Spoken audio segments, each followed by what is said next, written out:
John, Peter, and Catherine have some left over from the list we had 2 days ago on Thursday. Yep. So after we begin, I can wrap up my 5 rather quickly, I think, if that's okay with you folks. Who wants to go after me? Peter raised his hands. I second the, oh, wait, wrong. Never mind. Okay. Okay. So let me just pull something out here. Our Saturday agenda. Okay, Prue is taking the notes today, minutes. Oh. So I think we can ask her, since we have a quorum, to start the recording, and then I'll announce the meeting. And Prue, then if you could do a roll call, that would be terrific. Okay, so I did start the recording already, but I will do the roll call now. Peter Rupert, Here. Harold Zawadzki, Here? Ronique Patel, Here. John Spolier, Here. and Catherine Giff. Here. And I'm sorry if I hurt anyone's names. I don't believe you did. Nope. So the rest of the board members are not present. We do have a quorum for this meeting. So I would like to call this meeting to order. Today is Saturday, March 27th at 9:07 a.m. And this meeting is for deliberation and voting upon appeals properly brought before the board. So I have prepared some appeals for deliberation and consideration. So appeal number 155 is what I'd like to bring up. 155. The address is 240 Primrose Lane. The owner is Aaron and Sarah Martin. The appellant's requested value is $470,000. The town's value is $625,100. I make a motion to grant the appellant's opinion of fair market value of $470,000. Do I have a second? Catherine will second. Catherine has seconded. Okay. I reviewed the information provided, and the appellant mentioned a neighbor house at 225 Primrose Lane, and stated in the information that they felt, based upon square footage calculations, they should be assessed as less. I don't believe that 225 Primrose is necessarily a good comparison. It was sold on 11/3/20, slightly after the reval period, and it is appraised at $613,800. The square footage and acreage is slightly different. And they pointed out that the basement is currently unfinished, removed some damaged conditions. Master bath is unable to be used, and they were trying to secure a loan for improvements. And we see that they did replace a septic tank that they had. But I think that the real issue here may be that there is a $15,000 charge on the card for a generator. And I think that by removing that generator, that's the only adjustment that I could see worth considering, because I don't know that $15,000 is the value of a generator. It appears that the town is charging that based upon an inspection. So I'm making a motion I would like to make a motion to amend and reduce in part to where's my number? 613,000.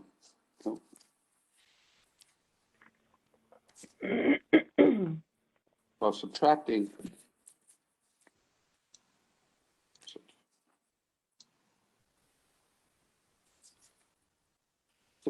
the appraised value of 13,500 from the town's value,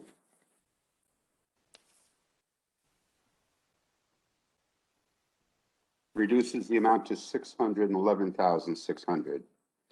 Any discussion or questions? Yes, Catherine? John? So I'm looking at the sheet here, and it says the town's value is 568,854. Am I looking at the right thing? Yes, that's He's been wrong. corrected because that is what they stated as the assessed value, not the appraised Okay. value. So Not it the was, appraised value. yeah. And all it's, the numbers on here are appraised value on the application? on the application, the first number for the towns, for the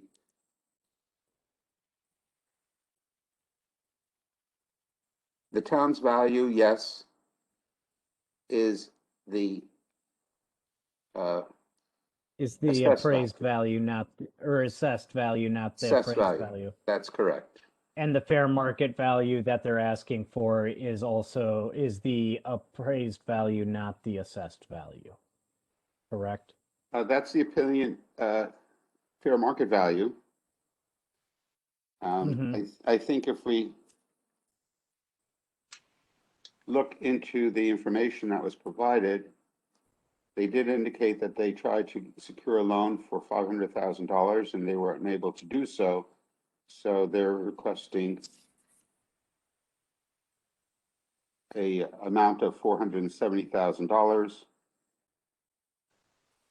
Okay. looking at other sales information. But I am suggesting an amendment to reduce the value to 611,600 as the town's appraised value. Catherine, you had a question too. But I think Ronique has my same question because I see us making the same. So Yes, go ahead, Ronique. Ronique. Maybe, I don't know. Sorry, I wasn't looking at the camera. The letter from the mortgage broker said that the appraisal came back at 475. I mean, did she give an appraisal or because I mean, and that was dated in January 21. So I mean, if the appraisal came back at 420 and that's what she's requesting, or 475, I mean, and that's what she's requesting, I'm curious to see what the appraisal says. Well, I think the appraisal was for a loan and the loan was denied. Right. Because I'm with, I think it's 500,000. The appraisal, they went for a loan to fix the bathroom, but the loan, the appraisal company, there's only an email. I don't see the real appraisal, but they probably didn't get the real appraisal because they withdrew the loan request for the loan. But there is an email from Citizens that says the appraisal came back at only 500,000. So there wasn't enough to give them a loan to value. So they were denied the loan based on the appraisal value at 500,000. Right. This is Harold. And in page 11, we can see that the appraisal report is 475. So they were asking 470, I believe, based upon that, even though they had the wrong number for the town's value. Actually, And I think they tried twice to get the loan. One appraisal came back at 500 and the second one came back at 475. Right. So So I do believe that the number 470 is the correct opinion, because if we divide that by 0.7, we get a number that's even higher than the town's value. Yeah, Does that make sense? I agree. I think they're asking for 470 as the new appraisal amount. Which I think they said in the application was what they bought the house for 2 years ago. Right. So Correct. I Roughly, would, okay. So I don't know that I want to make a motion about reducing for $13,000 or not knowing exactly what type of generator they have. So I think I would like to call a vote unless there's any further discussion. I'm sorry, this is Prue, and I have a quick question. Yes, Prue. Did you amend, because I didn't think that we had a No. second? We did not vote, and I did not make a Okay. motion. I was Okay, just great. Okay. airing an opinion. Okay, thank you. All right. So are we okay to vote, or is there any further discussion? does anybody voting want on a the different 470? number? And does anybody want a Sure. different number than the 470? I'm not sure. I mean, I really think they needed to provide the appraisals. I mean, I know they're giving things, but, so I don't know. I mean, I my don't thought. think they got the appraisals. I think the bank said, we did the preliminary appraisal and you're not getting a loan. That's my impression from reading these. I think he Yeah, just I went for agree. a home equity loan and they'll just do they're not going to go out and do the whole 9 yards if it doesn't comp out for a home equity loan. And they didn't comp out. So I think Peter, I think that's a totally valid point. But so I think the first question is, would we feel comfortable accepting these emails as the appraisal amount? And then second, where do you guys, because I don't need much more information to vote. I kind of need to know what we want to vote for. This is Harold. Again, looking at the comp that they suggested we look at, it is appraised at $613,800. It is, I think, slightly older home by a couple of years. It does have more square footage, but I think the acreage is a little bit less. Harold, is this is John, is this the 225 Primrose? That's correct. Okay, because they say here that it was sold in October of 2020 for 448. Yes, that may be the case. However, I believe that the appraisal that the town has, unless we see that we have that property on appeal, I think that it's substantially a similar value that the town has put on this property.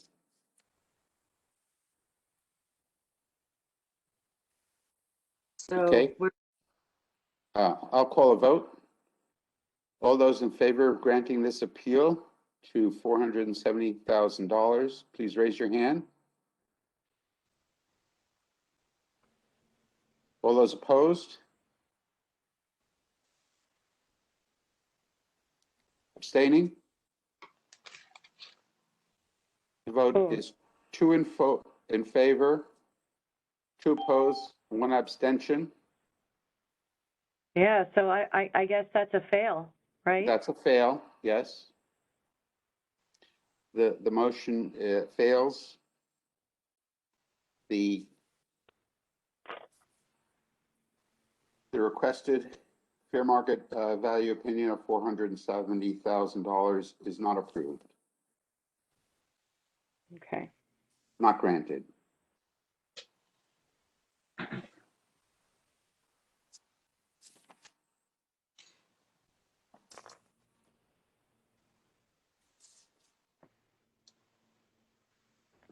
Next, I have 190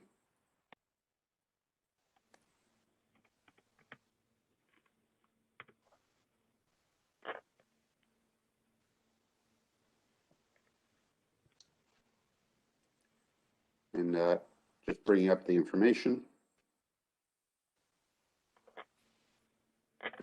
190 is property located at 210 Schiller Road. It's a colonial, excuse me, that's not the issue. The owner is Charlene LeBeau, L-E-B-O, and the requested amount is $724,000.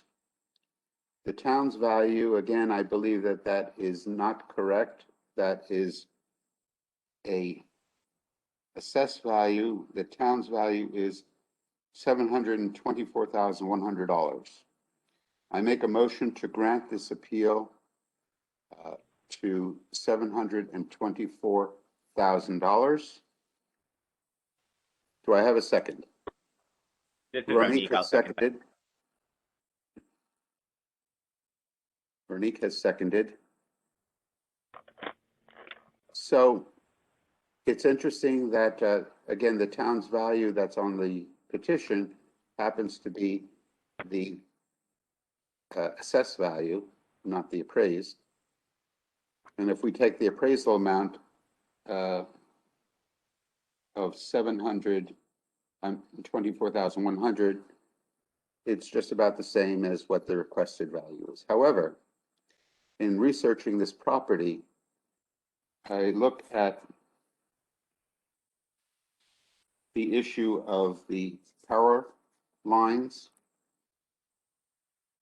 and the loss of tree coverage because of the trees that were taken down by UI. And looking at similar properties in the subject's neighborhood and area, I see that she has a condition factor of 0.95.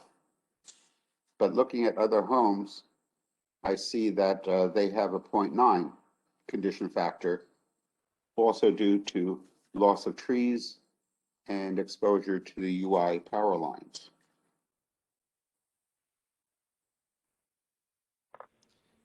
And even though on the property card, if you have access to that, it says Northeast Utility power lines minus 10%, her condition is 0.95.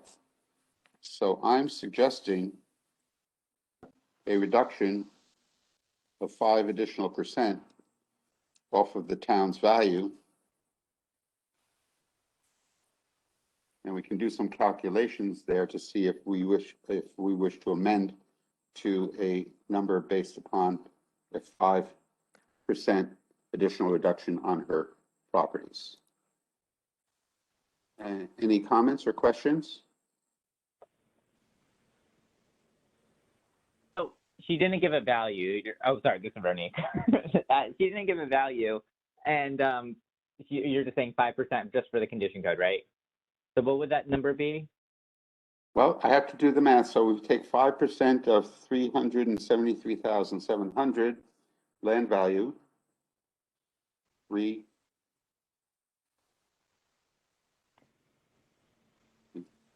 me work my trusty calculator. 17,000, 16,000.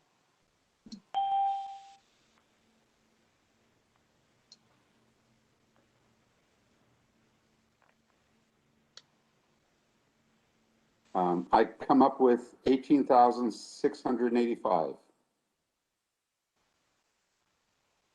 Any agreement on that? To subtract from the 724. To subtract from the 724,100.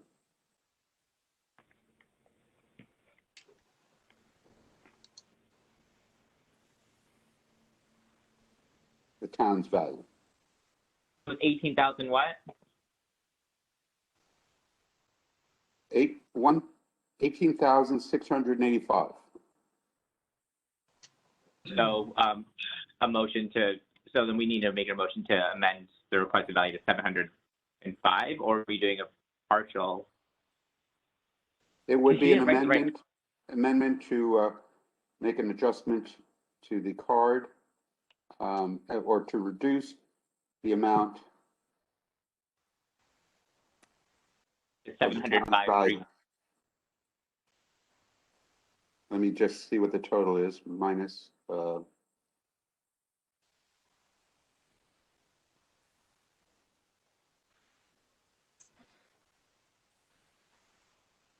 I believe it comes to 705.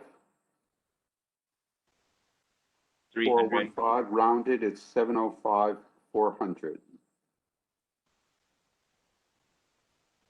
Anybody care to check that math with me? No, that's right. Well, 705, 315. I would have rounded down, but not a big deal. What I'm thinking is, I'm sorry, what Go was the ahead. number? I'm reducing the, from the town's value, so it's $100 more. So I get 705, 415, rounded, it's 705, 400. oh, I had 705, 315. Okay. Yeah, I think we get too micromanaged. But go ahead. Go ahead. You had another question on the. I'm reluctant doing that because the thing is, first off, they're not going to be able to request a different value for the next 5 years. It's really close already to what we already have it appraised. And I just would have wished she gave us a number. You know, I mean, yeah, I totally get the sympathy that of having that plant nearby. It's awful. But I just wish she came up with a number. All right, I would say that she wasn't really complaining about the town's value. That's why she has a very, very similar number. I think that she wanted to make a statement about the loss of the trees and the damage done to her property based upon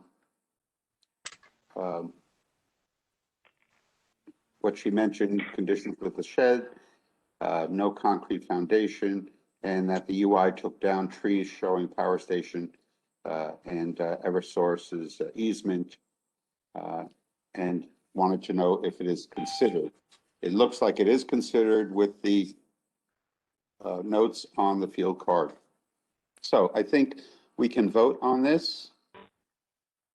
All those in favor of granting the requested value of $724,100, raise your hand. All those opposed? Yes, Catherine, before we call the vote, do you have a Approve. question? Nope, I was going Is to it- vote. Approve. I have the requested value as 724 even. The town's value, the requested value is 724 even.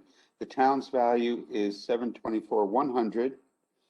And there were no votes in favor of granting the requested value. And the vote was 5 opposed. So the motion is not carried. The town's value remains the same. Wait, so Harold, did you make a motion to adjust the amount, or are we voting No. on? No, we're just Value. voting. No, I did not make a motion. It wasn't seconded. It was just a discussion. So this vote pertains to granting or denying the appeal as presented by the homeowner. And I believe unless someone wishes to change their Oh, I vote, see. we denied I see. this vote and the value stays at the town's value of 724,100. Got The it. vote Okay, thank you. is 0-5-0.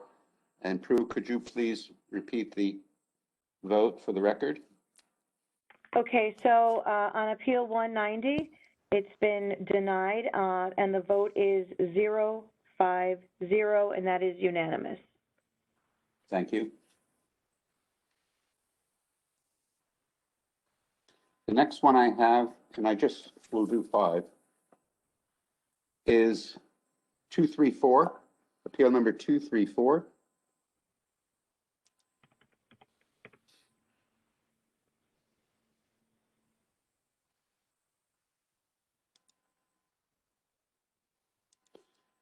Appeal number 234 is property at 347 Wheeler Park Avenue.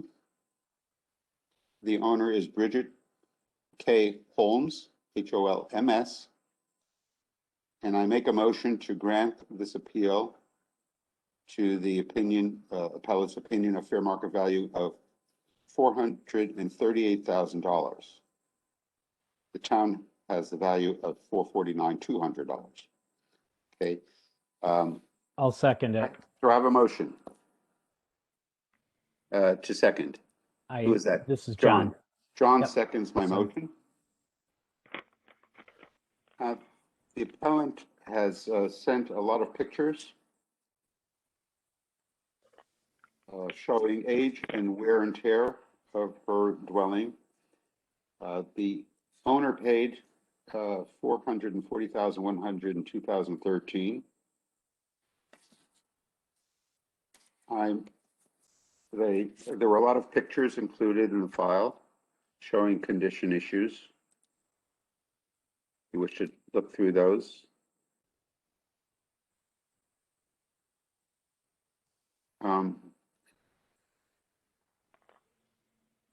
I don't believe that any comps were presented. The issues pertain to condition factors at her home.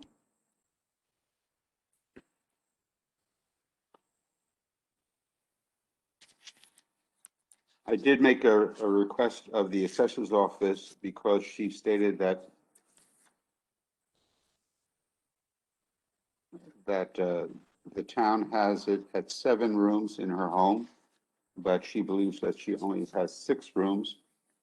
I did notice on the card that there was a porch, a closed porch. It said, well, porch open finished, excuse me, it didn't say closed, but finished. And I don't know if she is not considering that a room or if the town is considering it a room. However, it looks like it was only 56 square feet, so it might just be a breezeway that was enclosed. Looking at the picture, I do see that there's a connection between the home and the garages. I did not get a response from the assessor's office yet. Any thoughts or comments?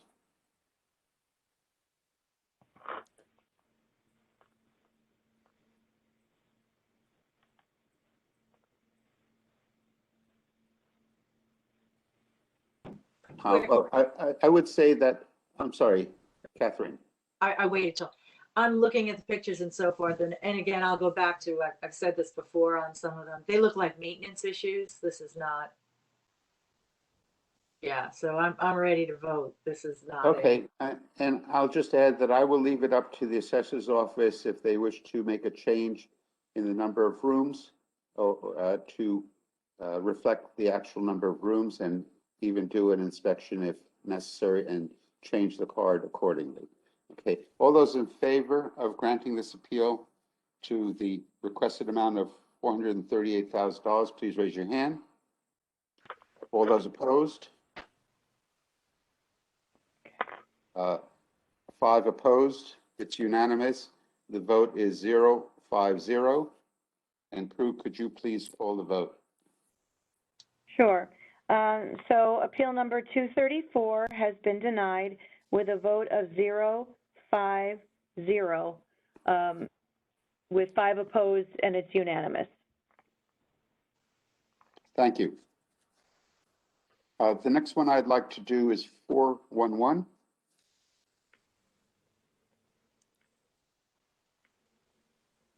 Appeal number 411.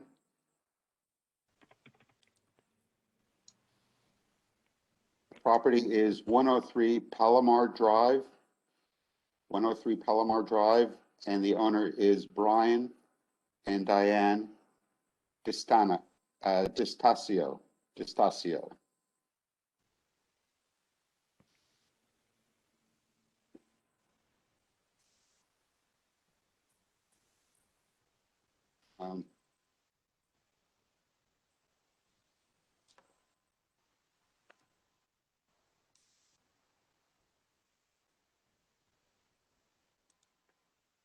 Just a moment while we review the documentation.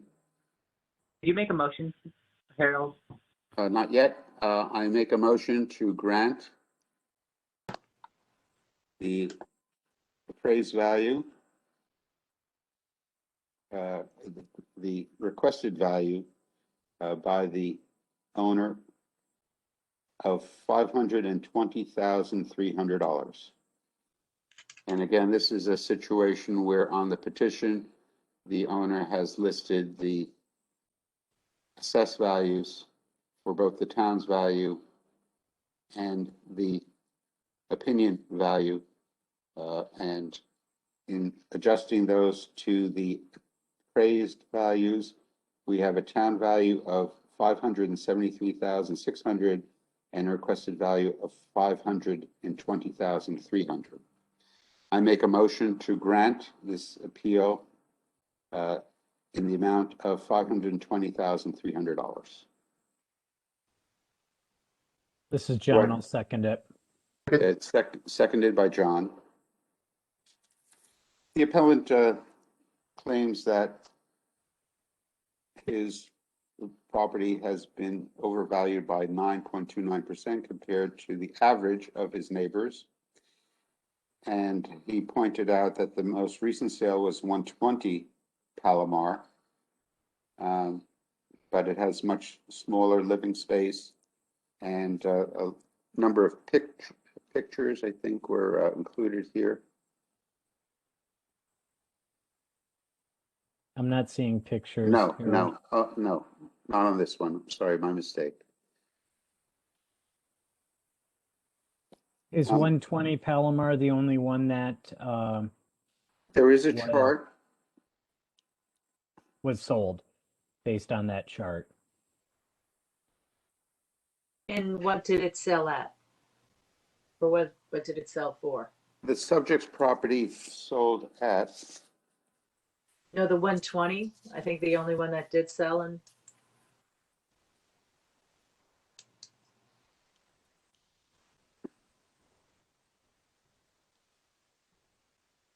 I'm thinking before I mention anything, let me look up that one. I can I'm look gonna that look it up. up. I'll look it up. Says it Harold. was All right, sold, John, says it was sold for 500,000 on 7/24/20. that's correct. Less acreage, it had 2.96 acres, less square footage. So I don't believe it was a very good comp. It's a bedroom, 1 bath, half bath. The subject property is larger than that, both in land and square I'm sorry, footage. what? Oh, but it sold for 500. Okay, It's sold for 500, yes. thank you.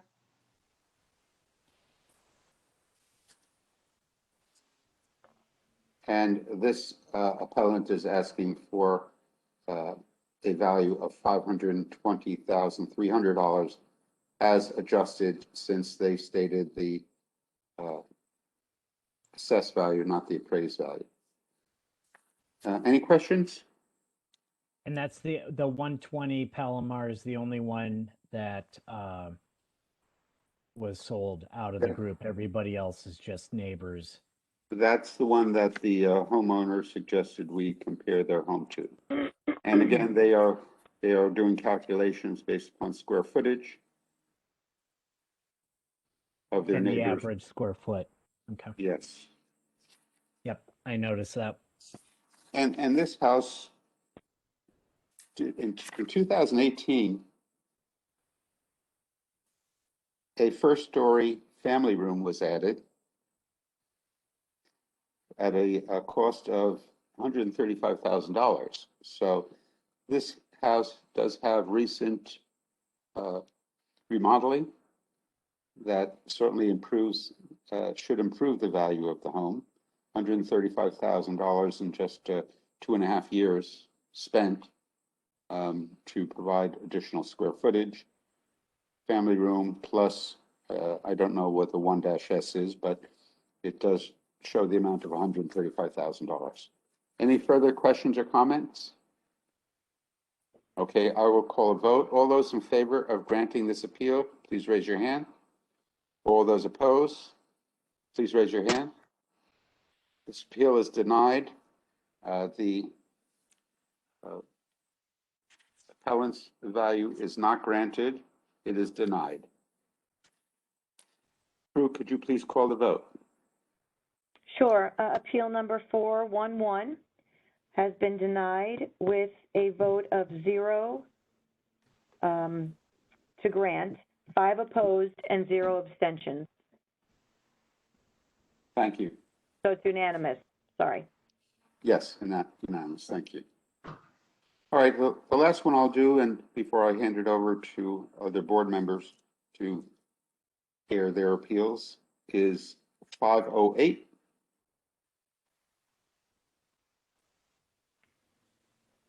Appeal number 508.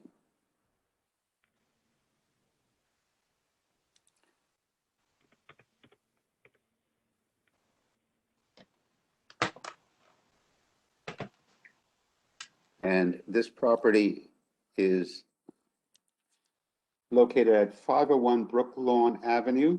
The owner is Brian J. Kehoe. And the appellant is making a requested value of $515,000. Town's value is $553,600. This was a phone interview, but I do have some notes that I can share with you. I make a motion to grant the requested value of $515,000. Do I have a second? This is Ronique. I'll second that. Thank you, Ronique. This seems easy. Okay, this house was purchased in August of 2020. And so it's within the period and we are close to the purchase date. There are corrections to the property. No, okay, the appellant had asked us to look at 406 Stratfield Avenue.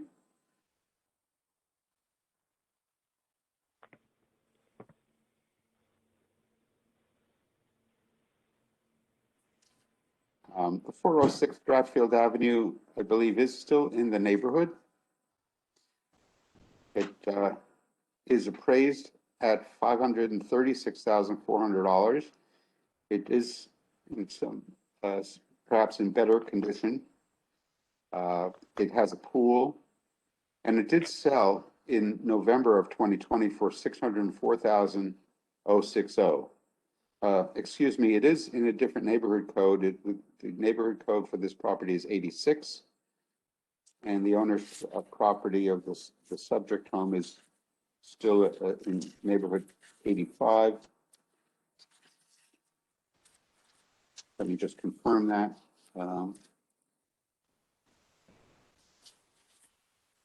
I believe that's correct. Yes, it is. Okay. So I don't know if that's such a great comp. And same with the Northwood one, that's going to be in Stratfield too. Right, right. So I think just based upon the fact, and I did look at some other factors too, which could have been mentioned, and that is that Brooklawn Avenue, as to my knowledge, is a busy thoroughfare. And looking at the adjustments to other homes, for example, 361 and 195, they're adjusted down to 0.95.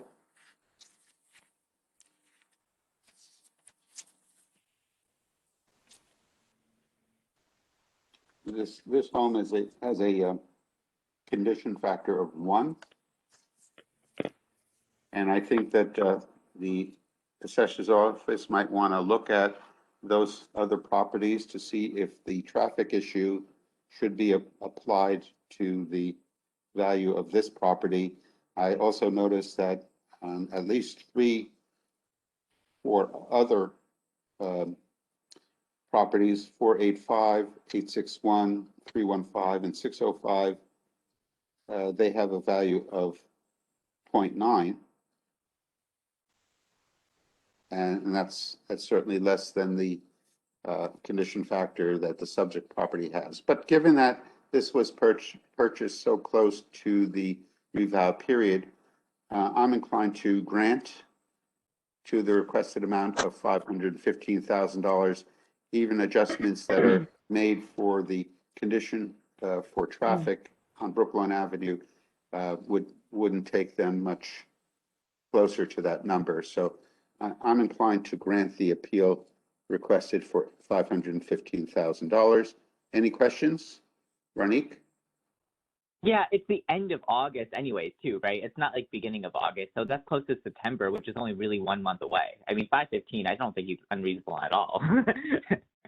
Certainly. So if there's no further comments or questions, I'll call the vote. All those in favor of granting this appeal to the requested amount of $515,000, please raise your hand. The vote is 5-0-0. It's unanimous. The appeal is granted in the amount of $515,000. Thank you.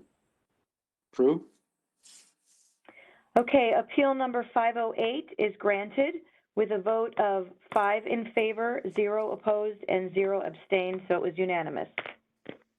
Thank you, Prue. That's my 5. Who's next? And it's been less than an hour, Harold. Yeah, Good well, job.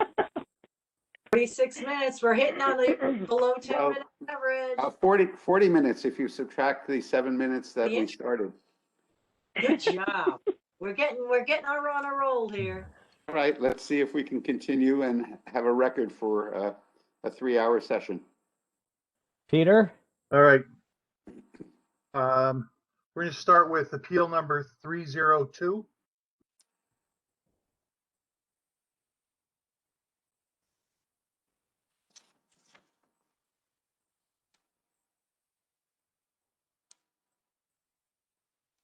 Okay, this is property address 133 Larkspur Road. The owner is Nikki Rhodes. The appellant was Nikki Rhodes, and the town valued this property at $548,800. She's requesting a value of $500,000. I make a motion to grant the appellant's value at $500,000. Do I have a second? This is Catherine, John. I'll I'll second. Great, thank you. Uh, All right, so John has seconded the motion. this the appellant came in and she says she's maintained this property, but that the taxes have gone up. That's been quite an increase. Taxes have gone up over $2,000 in the last 10 years. She's on a fixed income. She says she has the smallest house in her neighborhood. And it's certainly not as valuable as when she moved in. She did pay $530,000 back in 2010 for it. She did not provide any research. The neighborhood, she says, has a lot of families, surrounding neighborhoods have similar size to the subject, but not the larger houses of her neighborhood. And just she feels like the taxes are a bit burdensome, making it hard to stay. She's got about a quarter acre of land and 17,076 square feet, with some depreciation, about 36% depreciation on her property. Again, I mean, just without any, yeah, go ahead. Sorry, yeah, she bought the house in 2010 for $530, and she's requesting for an amount lower than that. So, I mean, that's just me. Yeah. This is Harold. I would also add that after she purchased the house, she did do some renovations, it appears, from the card to remodel the kitchen, interior renovation. So improvements were made by the current homeowner. I see from her notes that she has some issues with her, well, being on a fixed income, so she's obviously concerned about the rise in her tax. I'm sorry, Peter, please go ahead.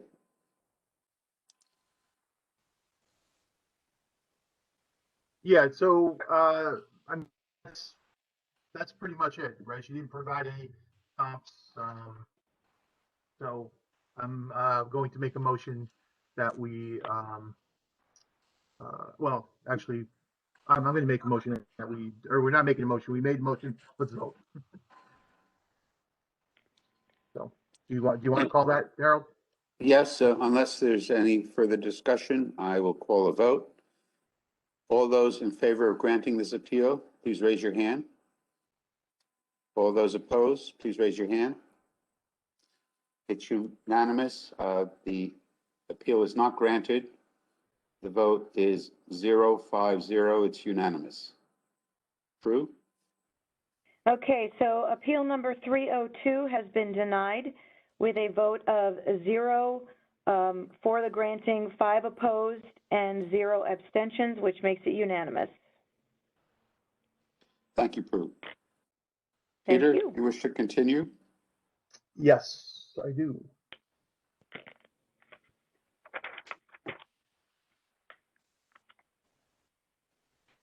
Okay, this next is appeal number 85. This property address is 40 Shagbark Lane. The owner is Dennis Kochi. He's a part owner of this property. He was the appellant, and the town has valued this property at $599,600, and he's requesting a reduction to $570,000. I make a motion to approve the requested reduction to $570,000. Do I have a second? This is Rodney, I'll second that. Thank you. Peter, excuse me, could you repeat the appeal number, please? I missed it. Sure, it's number 85, Thank you. 40 Shagbark Lane. All right, so all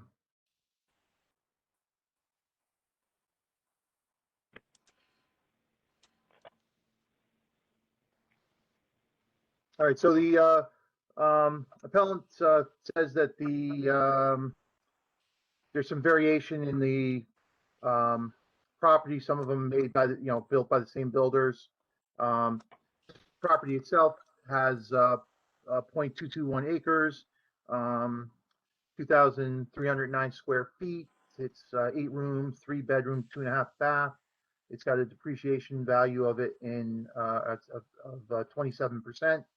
The subject has just a one-car garage, only one with a one-car garage. And then he provided some comps, right? 55 Pepperbush, 75 Elderberry, and 61 Shagbark, and I'll just go through those.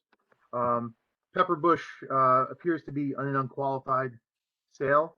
It was in 12/14/20, so technically outside of the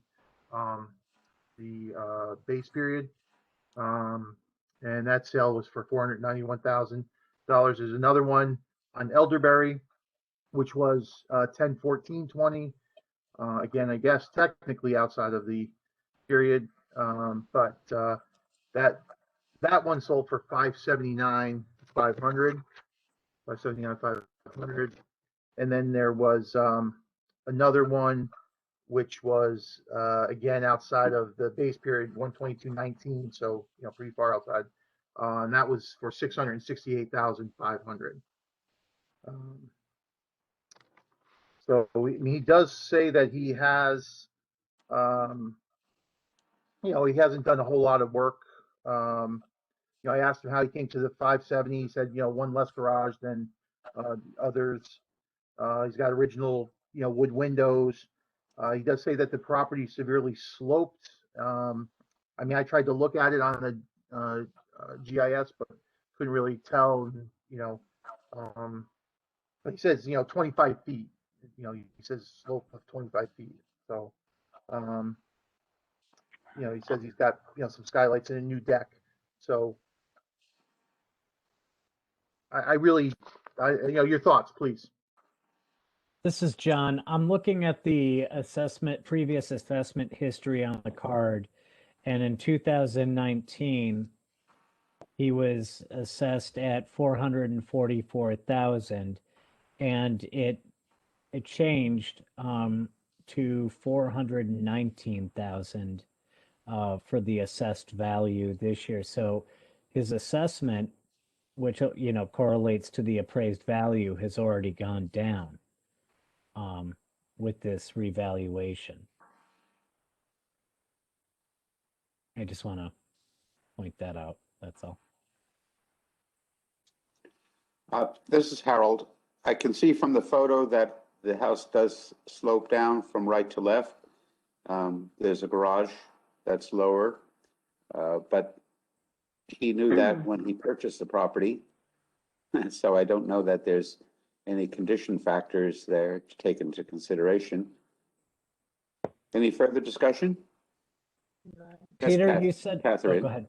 Yeah, and I appreciate everybody else's, and my only, two things. He has the 3-bedroom versus the 4-bedroom style of those homes.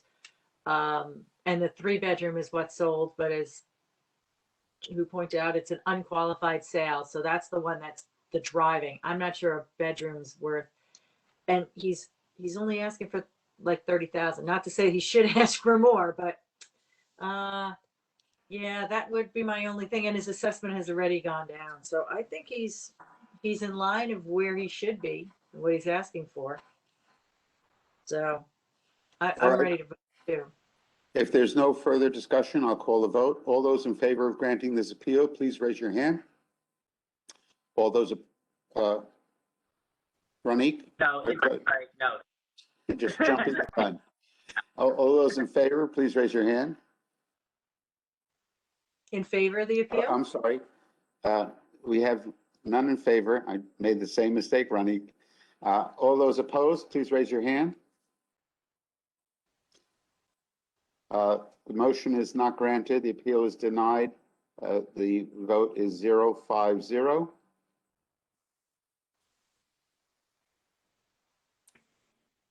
On appeal number 85.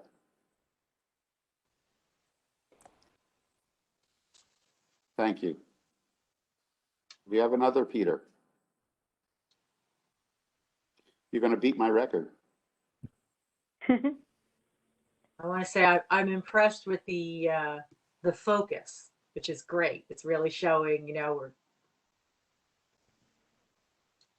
More focus, less distractions. yeah. I mean, it's good because I think everything I don't feel rushed and I don't feel like I'm not seeing the data. So the appellants also did a great job of presenting the pertinent information that we need. We don't have a lot to sift through, which is. This is Harold. I try to affect a calming effect on everyone. Well, and the appellants too.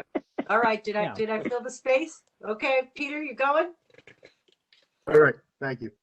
All right, so up next is appeal number 148, and it's for the property address of 56 Stony Brook Road. The owner is Walter Zackerson Jr., and he was the appellant with an appraiser. He came with his appraiser, Jeff Smith. The town has valued this property at $602,200, and the appellant is requesting a value of $525,000. They did provide an appraisal. Okay, I'll just try to go through it, give you some information on it. All right, so this is a 7-room, 3-bedroom, 2-bath on 0.514 acres, 1,883 square feet. Does have a about 40% depreciation on it, and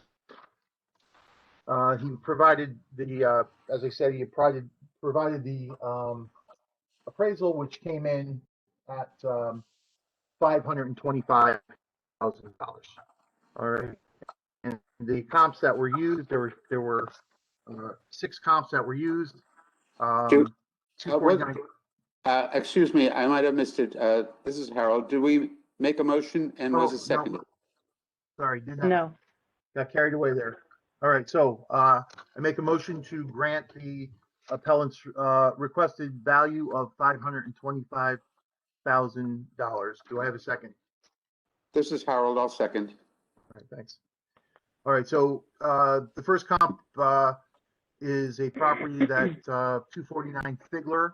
It sold in 10/30/2019 for $519,500. It was adjusted down to $499,540 by the in the appraisal.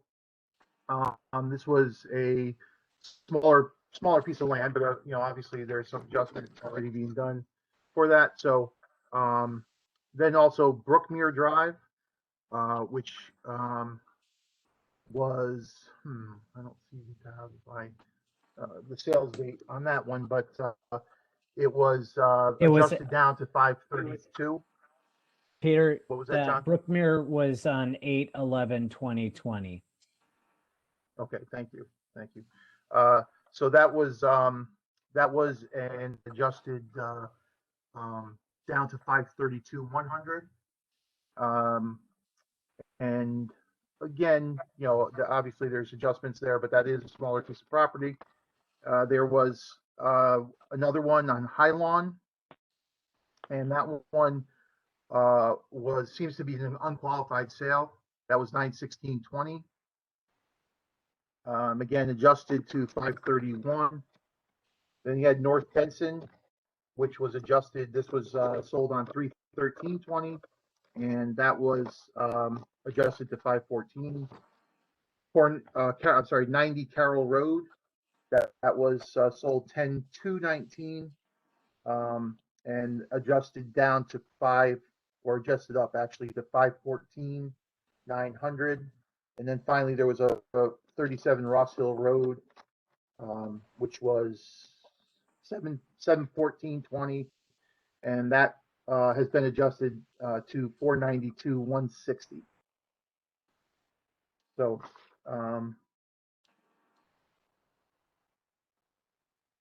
any questions? I mean, they just provide comps in the base period. It was the one that was unqualified. So. This is Harold. I noticed 2 things for consideration. The house is listed by the assessor's office as a ranch, but in the appraisal, it's listed as a cape. Also, it looks like the owner has a P.O. box in Southport, and I don't know if that indicates that he's just using a P.O. box as opposed to his address, or if perhaps this is a rental property, given that it's in the university area. I don't know if there's anywhere in the documentation that would indicate that. But we can certainly look if the appellant has another property in Fairfield. There's another address on the appraisal report. However, I don't think that affects the value in my mind. Okay. Whether it's a rental or it's his domicile, it doesn't really matter. This is Harold speaking. I think that's fair market value is fair market value. Thank you. So Okay. Ronnie, do you have a But question? that's my opinion, Yes, I understand. Ronnie? So I'm torn. So for one thing, so I like the appraisal because I think that they didn't make too many adjustments, especially on comp 2 and 3. But I'm torn because they bought it in 2006 for $605,000. So, and he's requesting for less than that, and the appraisal came in less. So maybe market did come down since, because it is a long time ago. But I just want to ask everyone: is 11 Brookmere and 48 High Lawn similar?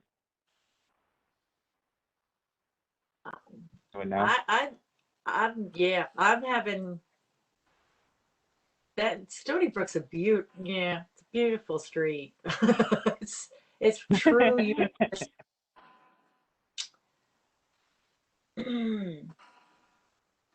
I hear you, Ronique, but I'm having such a hard time questioning the appraisals. But I hear you. I know, me too. I hear you. 'Cause they You're a didn't brave really- man to voice it. Because they really didn't make that many adjustments on the appraisal. It is comparable sales. I mean, they're all around the same vicinity. They also all sold for the 525. I like to see something that sells at the 600 or that sold. I mean, if we were due, Yeah. but then we get into questioning the appraisal, and I really am having a hard time with that. What do I the do other like the what do the other members say? I appreciate Ronique. What do the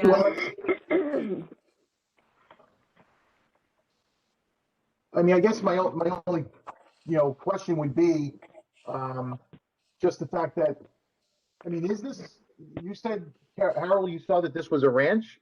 Where, you saw that on the card? Yes, on the, this is Harold, on the card, but when I look at the pictures of the rear of the house, it looks like there was a second floor that was added. A large dormer that goes across the back. So Yeah, maybe that, It was 1.5 stories. yes.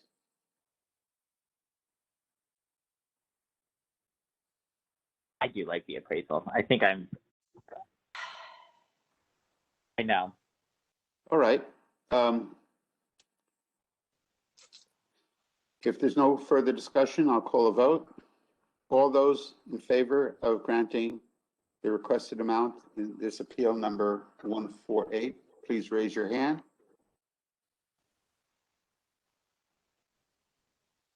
I have 4 in favor, opposed, abstaining, I get it. one abstention. The vote to grant is approved. To the requested value, the vote is 4-0-1. One abstention. Prue, could you call the vote, please? Sure. Appeal number 148 has been granted with a vote of 4 in favor, 0 opposed, and 1 extension from Catherine. Excellent. Thank you so much.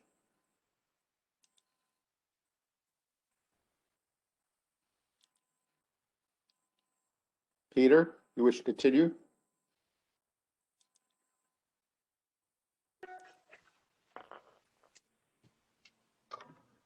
Okay, so this next appeal is number 92. It's for 1290 Stilson Road. This is, the owners are Eleni and Vasilios Varvaros. And Eleni Varvaros came in to appeal. The town has valued this property at $607,900, and they're requesting a value of $545,000. I'd like to make a motion to grant the requested value of $545,000. Do I have a second? This is John. I'll second. All right. So, this is actually was purchased in 11/30/18 for $475,000. And they say that there was a $490,000 appraisal done. Let me.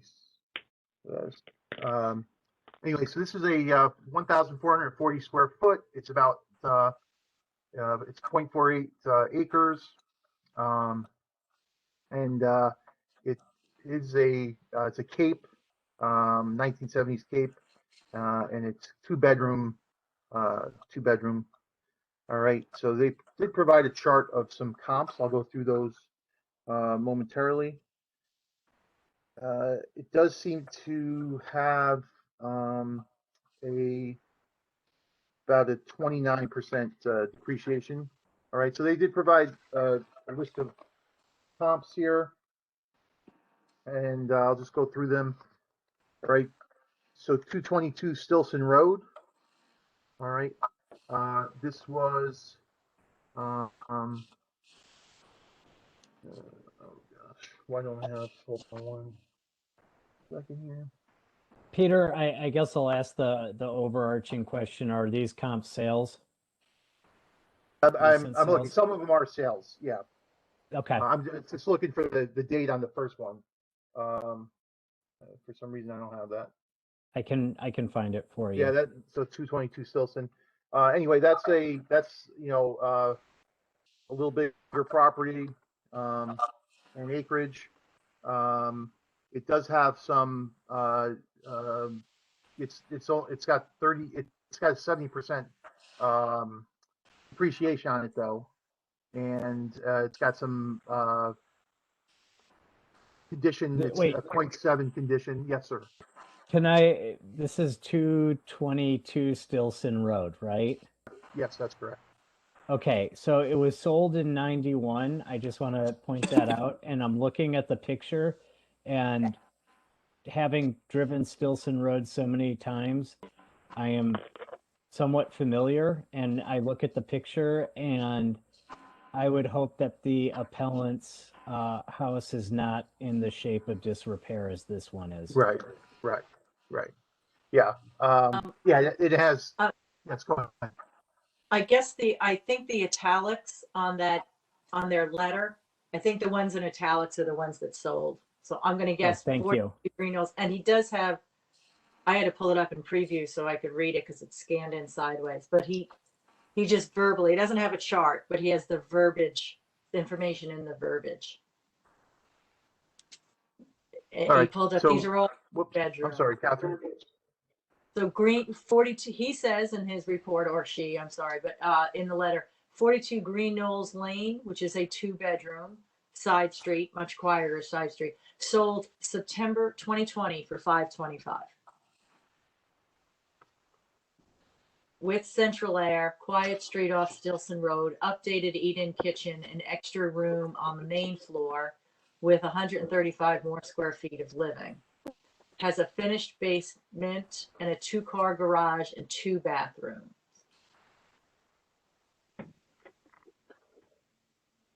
Is that the only one they mentioned? I that was sold.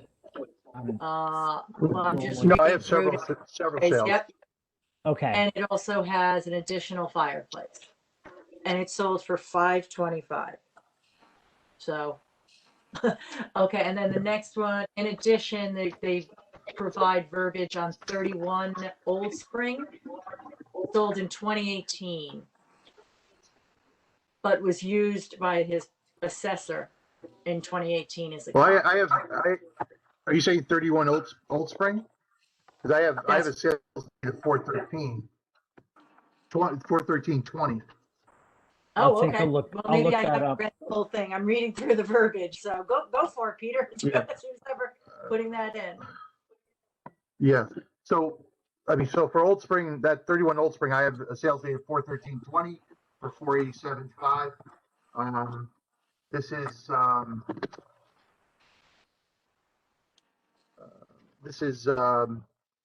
has a 0.9 condition for highway. It's got a 31% depreciation on it.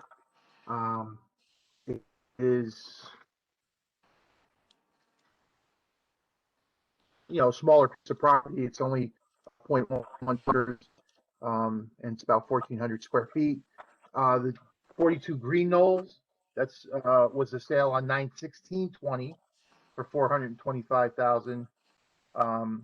This one's a little bit, I mean, it's smaller property, 0.382, and the square footage is 1,568. This one has a 42% depreciation on it. Then Stilson Road was a sale in 3/11/20 for 415,000, and again, smaller you know, and the acreage is about half the size, and in a 0.9 condition and about 30 or 10, you know, 10% condition, and then a 34% depreciation on it. That's a different neighborhood as well. That's the 73 neighborhood. They're 330 High Ridge Road. That was 10/30/20, and also, you know, said that it was an unqualified sale, and which was kind of a strange, you know, to tell you the truth, it was kind of, yeah, I mean, it was an unqualified sale. It was an unqualified sale. So, and then 44 Newport Place, which was 12/1/20 outside of the ACE. That was for 440K, 440,000. You know, similar size property. That has about a 38% depreciation. And then 3,000 Black Rock Turnpike, which was 10/1/20. That does have, you know, a newly renovated kitchen, first floor. On 7, you know, that was renovated in 7/27/20. They do have a 10% for traffic, and it's 80, you know, neighborhood 85. Actually, the last 3 were all neighborhood 85. And right, so that's all the information I have. I mean, just they felt these comps, you know, showed that they you know, should be reduced to their value to 545, their requested value. I'm looking at the picture too on the, I mean, it's listed as a cape, which I get, but it does have a very unique roof. It has more of that gable roof. So when they say they're 2-bedroom, sometimes the capes, it's hard to tell what they're counting as bedrooms or what can be used as a bedroom, but clearly they do not have an upstairs big enough for more than 1 bedroom. They just have. So, you know, I think they are, you know, very focused on the 2-bedroom aspect of their home, which sometimes that's hard to do with the capes, but I think they truly are a 2-bedroom, and I think they're the Green Knolls comp is very Is the good. best one. Yeah, well, I just, you know, that's the closest to the neighborhood is Acquire Street, and that sold at 525. Right. I'm Outside of the neighborhood. Pardon? I said all the other comps are outside of the neighborhood. Even the one on Those are- Stilson? Even yeah, it says okay. neighborhood 73. This is Harold. How much land does the Green Knolls property have? Probably a little less. Subject property has 0.48. Is that what you're asking? And Green Knolls?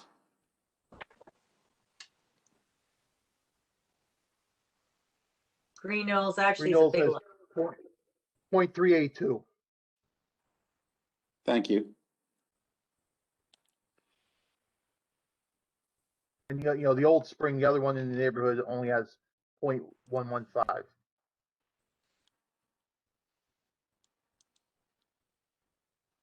Okay. Any additional comments? And I guess, Peter, they're on Stilson, you know, further down, but they have no road factor on that, correct? I don't believe so. They have no believe so. conditional. Okay. Yeah, I don't believe so. I can double check here. I mean, from what I can see here, Yeah. it doesn't look like it. I do see that they did appeal in Superior Court, and I think that was mentioned in the letter. They did get a BA reduction to the 18 grand list. But then it went back up. But then it went back up. And again, you know, partially it could be revaluation. It's also, I'm guessing that it went back up as Kathleen has mentioned in the past, that it was overwritten, prior in the revaluation reset it. All right, this is Harold. We've discussed a number of issues pertaining to this property. Is there any more discussion? No, just the one thing on the traffic, they may not be on the part of Stilson that gets that traffic. You know how Stilson and North Benson do that weird X factor thing? Mm-hmm. I think they're on the quieter side of Stilson, Okay. and North Benson comes in. So that may be why they don't have that. They may be on like between Stilson and Mill Plain Road. Gotcha. Which This they is don't. Harold. Well, that intersection or that street section between Mill Plain and Benson is still a traffic road. But I think that may be why it doesn't have Yeah. the code that everybody else has. But be that as it may, Okay. I'll call a vote. All those in favor of granting this appeal to the requested amount, please raise your hand. The appeal is granted. It's unanimous. 5 in favor of granting the appeal. None opposed, no abstentions. The vote is 5-0-0. Prue, would you call the vote for the record, please? Sure. Appeal number 92 has been granted with a vote of 5 in favor of granting, 0 opposed, and 0 abstentions, which makes it unanimous. Thank you. Okay, you're on track to beat my record. Peter, do you have another? All right, here we go. This is appeal number 518. It's 20 Glen Arden Drive South. The owner is Catherine Giunta, and she was the appellant. And the town has valued this property at $646,500. The requested value of $500,000. All right. And so I make a motion to $500,000. Do I have a second? Catherine will second for discussion. Thanks. All right, so this property actually did go through, it was reduced in an informal from 689,000 down to 646,500.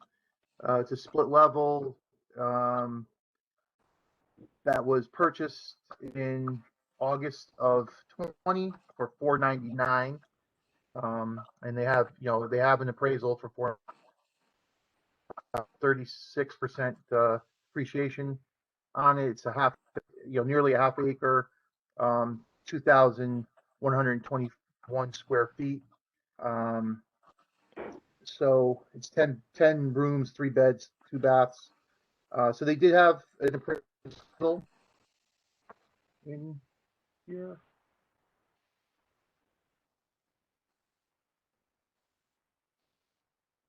All right, that was done by, a bank requested the appraisal. All right, and they did their own little spreadsheet as well. Again, if you don't mind, I'll just go through the various. I'll start with the bank appraisal first. Okay, the bank used, or the appraiser for the bank used 39 Windsor. So I will say I do have some questions. I know that there's some discussion about the appraisal and whether we're qualified to talk about it, but there seems to be some significant reductions in the adjustments, right? And this 139 Windsor, which is also a split level, was sold for $586,520, but it's adjusted to to $489. All right, and you know, some of the adjustments, the major adjustments, like over $100,000, are on the quality of construction and the condition. And I mean, I just, you know, my thoughts are like, there's a condition of $58,000 on this one, and they did a $12,000 kitchen remodel, you know, and some baths. So I mean, again, I'm not expert at it, but it just makes me think, like, you know, is that necessarily anyway? So let me just keep going through it. Yep, Ronnie. Yeah, I mean, he bought the house in August of last year for $499, and he's requesting $5. Right. I mean, I know the appraisal. Like, I see what you're saying with the adjustments on the appraisal, but he bought it for that. Yeah. That's I totally hear both of you, but the purchase price is weighing on me for sure. Right. Do we know Sure. that it was, you know, a good sale? Was it on the market for a little bit of time? Do we know any history on that?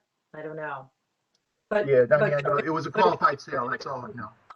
okay, so no, that's important. It All right, is normally so- pretty. And Thank you for checking that one. this is John. I think part of the reason why there's such fluctuations with the numbers or debits and credits with the appraisal is because of the distance away they are from there. I mean, you've got one that's, you know, over a mile away, another one that is, you know, hold on for a second. So I don't even know if those are in the same zone, Yeah, well, the neighborhood, but Windsor is in the same neighborhood. The okay. next one, Lucille Street, is not. That did not have as many adjustments, you know, like major adjustments, and that was sold $450. It's a ranch on 220, and adjusted to $498. So that, you know, the adjustment actually went up. Yeah. 5 on 27 Green Knoll, which was in the neighborhood, that was sold for $590 on 819. So. But again, actually, that's, I mean, I think if I look at it, hold on here, I got to zoom in. So Windsor was 0.8 miles away, Lucille was 1.95 miles away, and Green Knolls was 0.93 miles away. And then even the fourth one, I think, was 2 miles away for comparables. They're all mapped too. There's a map Yeah. at the end of the appraisal. So, So go ahead. well, no, I mean, so then they provided 3 maps. If you want me to go through them, I can. They seem to looks like they did it themselves, but I don't know. Just using the same formulas as the appraiser did. You know, but similar adjustments again. You know, which to me would be a little bit. You know, I mean, if they did this themselves, I mean, because the appraiser obviously is then looking at, you know, pictures on MLS to try to determine, you know, I mean, that's the other thing too, right? The appraiser is not, you know, actually seeing these properties, just viewing pictures to give them some, you know, idea of the value. You know, so if the appellant is doing that same thing, you know, they're, you know, probably not qualified, but they use the same kinds of Methodology. condition and, well, yeah, so just to point that out. Yeah, I'm not trying to overkill, but I'm just reading through the documents. Somewhere it mentions that there's an easement on the property. Halfway down, I wish I Right. knew how to get page numbers on this. There's a warranty deed from 2002 that seems to relate to Trumbull. I don't know why that's in here. There must be a reason. Elizabeth Green, 420. Does anybody, was that something that just got misfiled? This is Harold. I see that on the property card, it says WDS, and it's believed that that is a warranty deed on the property. If this warranty deed is part of the appraisal from 2002, Schedule A. This is Harold. That's what Does it we say need. what it is for? It's, it's definitely legalese. It's State of Connecticut, County of Fairfield and Trumbull, personally appeal. That's just the notary. That's just the notary. And then we have Schedule A, parcel of lands being parcel A. Wait, this is like subdivision. with 29 Marne Avenue? Said premises are known as 1355 Jennings Road. Sewer use taxes. I just don't know what that's about. Right. So So I on just page don't 50 know. On page 55, with the warranty deed that we have here, the address listed that it's granted to is on Marne Avenue, but it has nowhere that it's associated that I can see that it is with, oh yeah, Jennings Road. Yeah, it says that you Jennings have Road, yeah. there. But it doesn't have anything that would indicate that it is for this property. And I think you were pointing that out, and I'm just late to the party.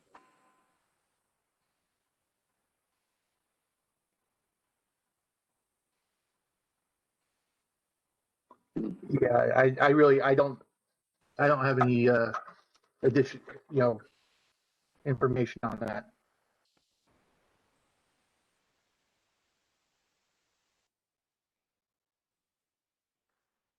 And they included the inspection report here, it looks like.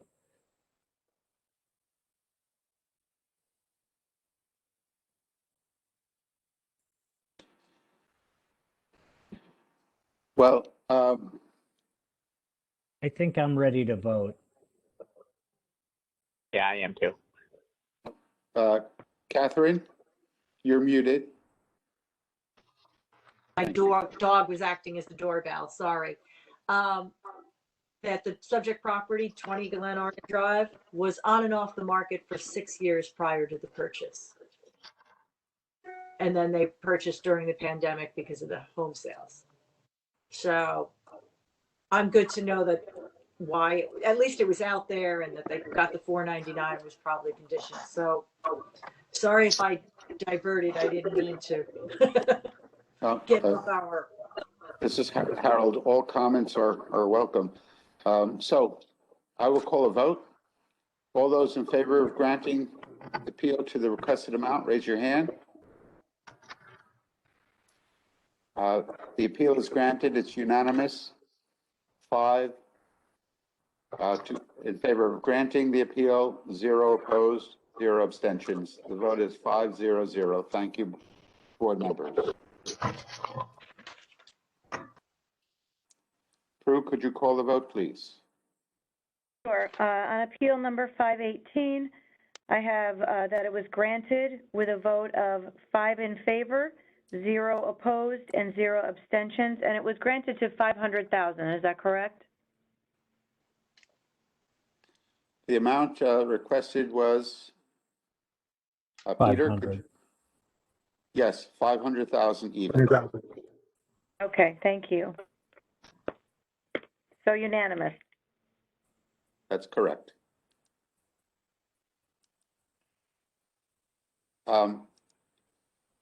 Catherine, do you want to take over, and then we can let? No, I think that, do you, I can, but mine are kind of Greenfield Hill. Does somebody have anybody closer? Okay. I You know, can.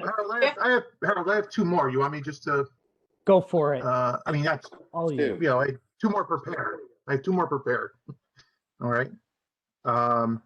So this is appeal number 50, which is 411 Crestwood Road. The owner is Marco Petrini. He was the appellant. The town has valued this property at $790,000, and he's requesting a value of $750,000. I make a motion to grant the requested value of $750,000. Do I have a second? This is Harold, I'll second. Okay, thank you. All right, so the appellant came in and said that he was surprised at the increase compared to, others around him. Subject, he says, went up 7.4%. And he's provided a spreadsheet with some comps that were sold. This house is a 10-room, 4-bedroom, 2-bath, 2,887 square feet on 0.46 acres. It has about a 28% depreciation, and he did do a remodel, kitchen remodel, I think, for $50,000 in July of 19. So I think maybe that's where he's seeing his assessment. And he did, provide some comps. I'll give you those quickly here. 376 Crestwood. This was sold on 8/7/20. That went up. So, basically all those things where he was looking at what other people went up. But this was a sale for $749,500 on 8/7/20. There was another one, a sale on 5/18/20 for $720. There was a sale on 9/22/20 for $749,900. On 8/31/20 for $775. 71 Yarrow, that was on 12/11/20, so outside the base, but that was for $821,000. And this there was another one on North Benson, 11/12/19 for $590. And that one had, some conditions, adjustments, also out of the neighborhood. Everything else was in the neighborhood.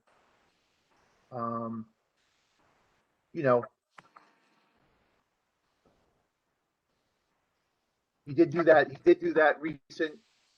recent remodeling. Mostly everything else had, a bigger depreciation of like 37%, compared to his 18%.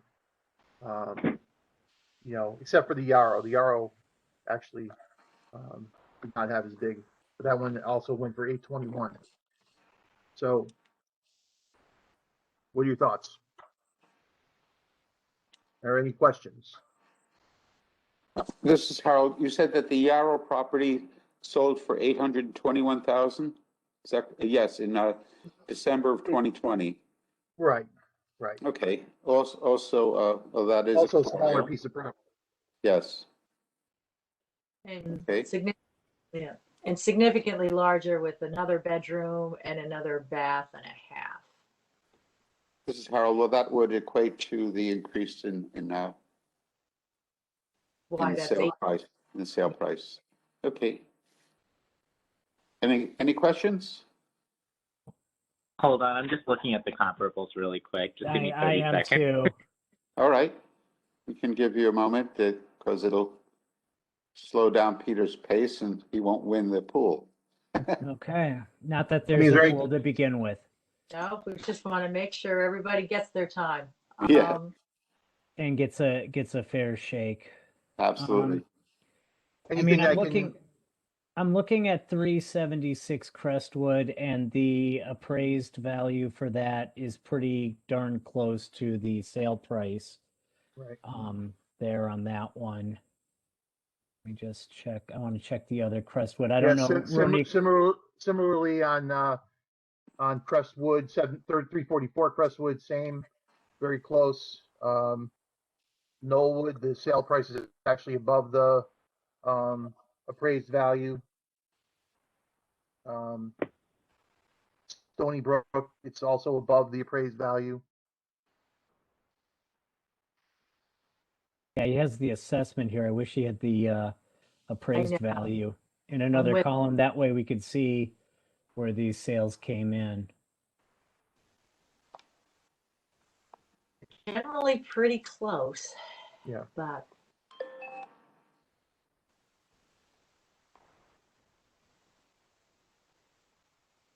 6 Knollwood.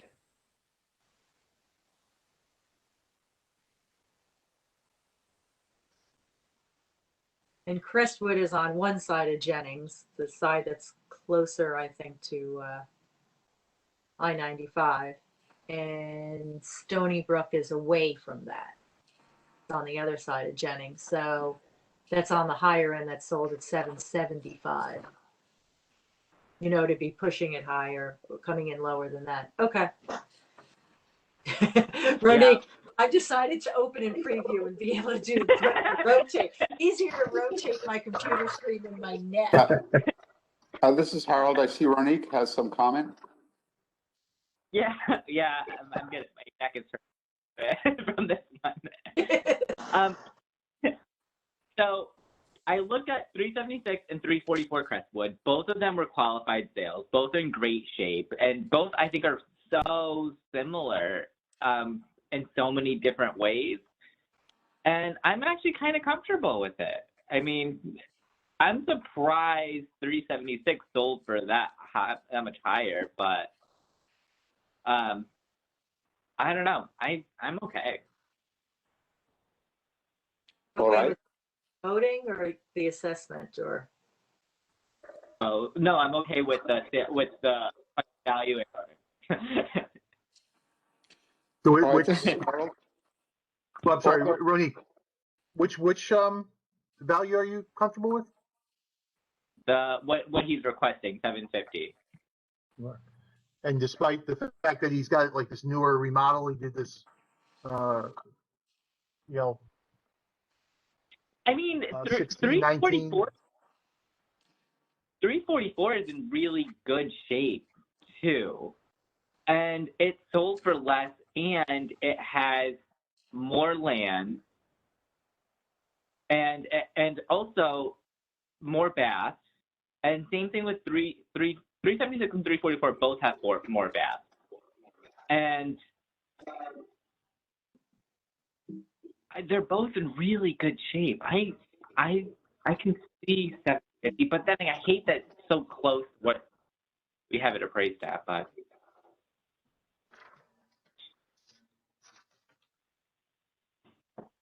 all right, this is Harold. I will call a vote.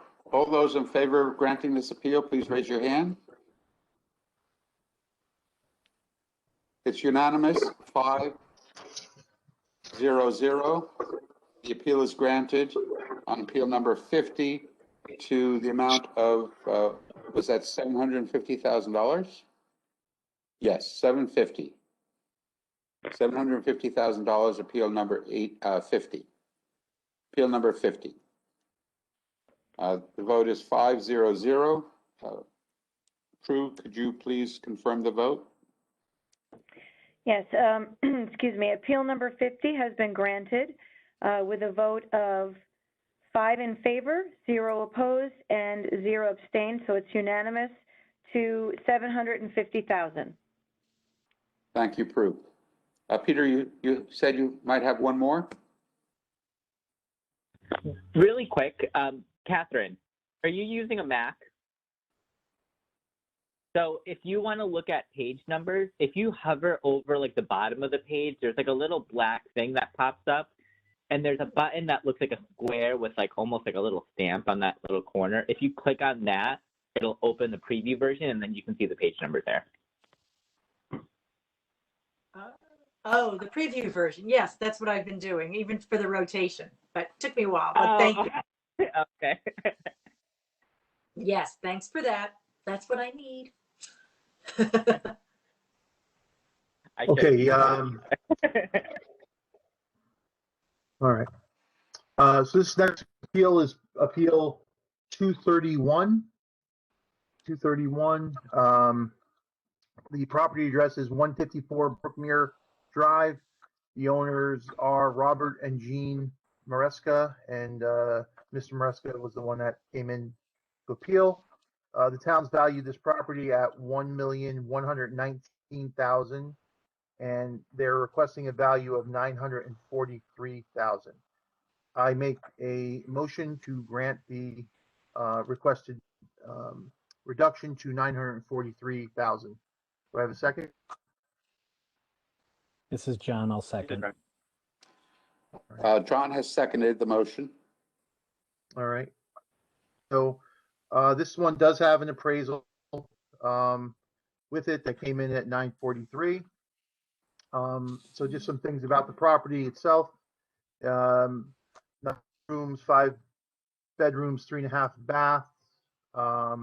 It's got a 10% condition adjustment. It's on 568 acres and it's 4,218 square feet.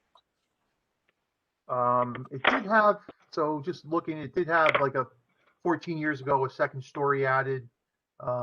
15 or 16 years ago, there was like a replacement window and some kind of basement addition. So, you know, those things obviously are on the older side.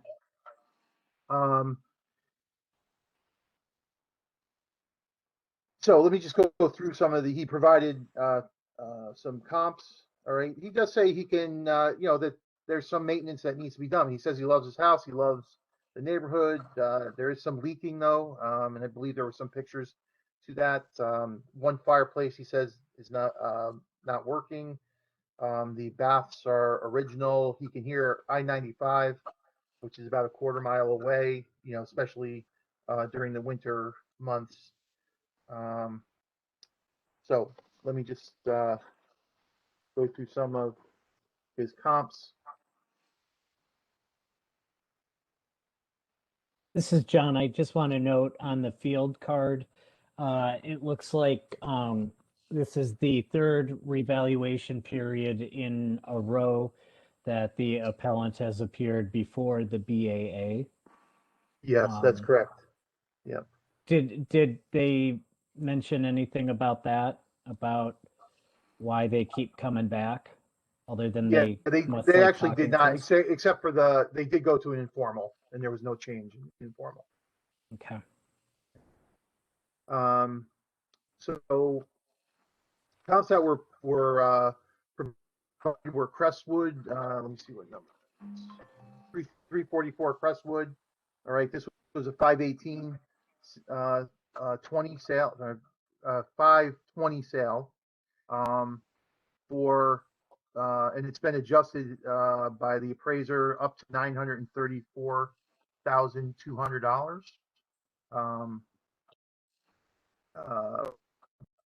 The big adjustment of that is addition, small property, and they're ready to take that into account. So 1317 Roland. This was a you know, demoed 15 years ago, so it's, you know, fairly new property. This was 620 sale for 8,400. I'm sorry, 8,500. And let's see, another one on Jennifer Road, 109, was 320 sale, and that is was also demoed back in 2015. So this is, you know, a newer home, 895,000. Excuse me, Peter. Yeah. These properties that you're mentioning now are not necessarily in the appraisal. Is that correct? They are not. Those are not the ones that are in the appraisal. These are the ones that he gave. And then I'll go through the appraisal ones as well. Okay, thank you.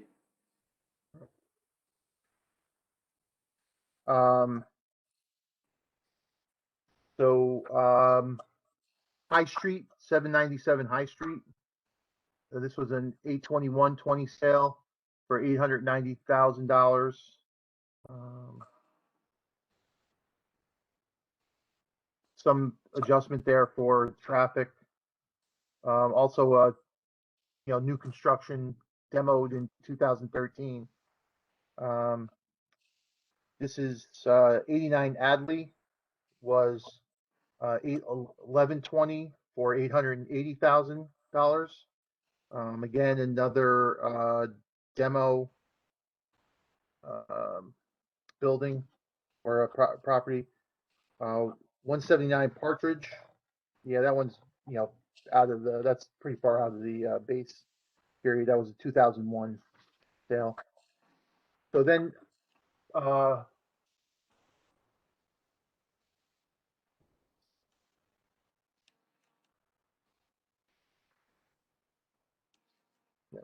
then he has 295 Crestwood. That was 1520 sale and adjusted price of 951,200.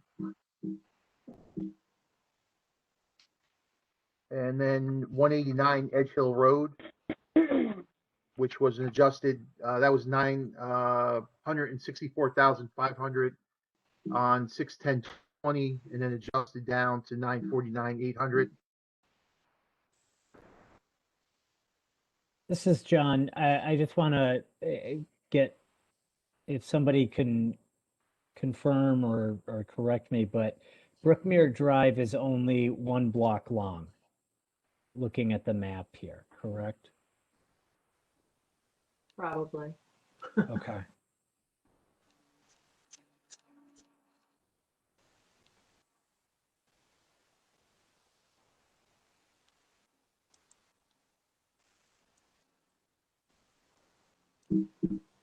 Sorry, I Any didn't mean to other- knock you off. I didn't mean to knock you off there, off your pace. No, that's it. I mean, the last comp he had was 175 Parkwood, and that was, that was a sale in 92. So,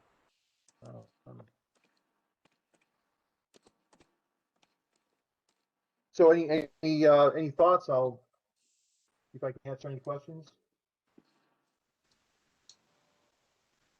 The two on Crestwood, do we know when they were built or their age? That would just be mine. Because this is the 86. This was built in 1986 by Munson. I Yeah, guess I'll so pull you're talking up. about Just the you're talking Crestwood. about 295. Yeah, that would be, oh, there it is. Yeah, 82 years old and 7. Is that what it is? Those are like original to the neighborhood. When it says age in the appraisal report, that's not the year that it was built, correct? That's how old it is. So 295 is listed at 82 years old, and Edge Hill Comp 2 is listed as 70 years old. Oh, Okay. Okay, this I'm is just, Harold. Peter, do we have a date of when this house was purchased? The subject property. Yes, please. I think he's the, oh, yeah, he's not. I think he's the original owner. So it built by Munson. Yeah. On the field card, it's sale date July 1986. Thank He's the you. owner. So there's no sales record on this property. Okay. Right. I So think for Catherine, he, for 295 Crestwood, it appears on the card that there was a demo. It says it says INT demo and foundation. So that was in 10/7/19 was inspected or completed 10/1/2019. so that's only like a year or two old. Right. And then let me just take a Gotcha. quick Okay. look for the other one. Yeah, because actually on the report here, Crestwood says it's 82 years old and Yeah. 92. So, Because that, that area is, has some 1920s. So I'm just trying to get a feel for.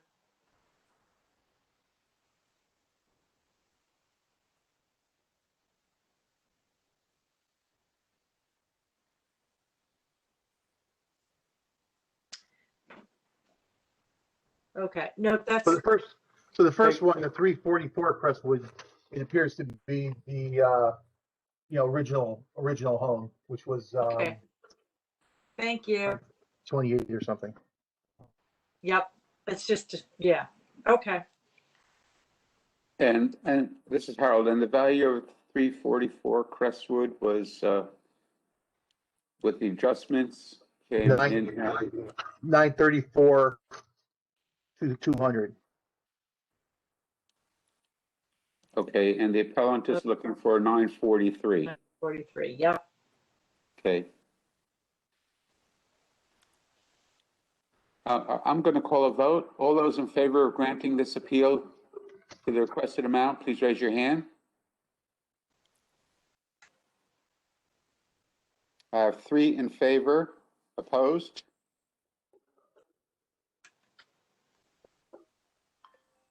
One opposed, abstentions. Oh, I'm sorry. I was opposed.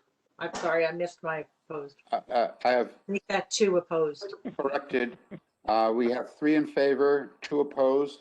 The motion is granted to the requested amount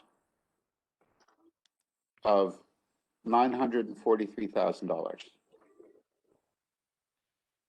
Drew, could you call the vote, please? Sure, I have Appeal 231 has been granted in the amount of $943,000 with a vote of 3 who want for granting it, 2 opposed and no abstentions. And the 2 opposed were Catherine and John.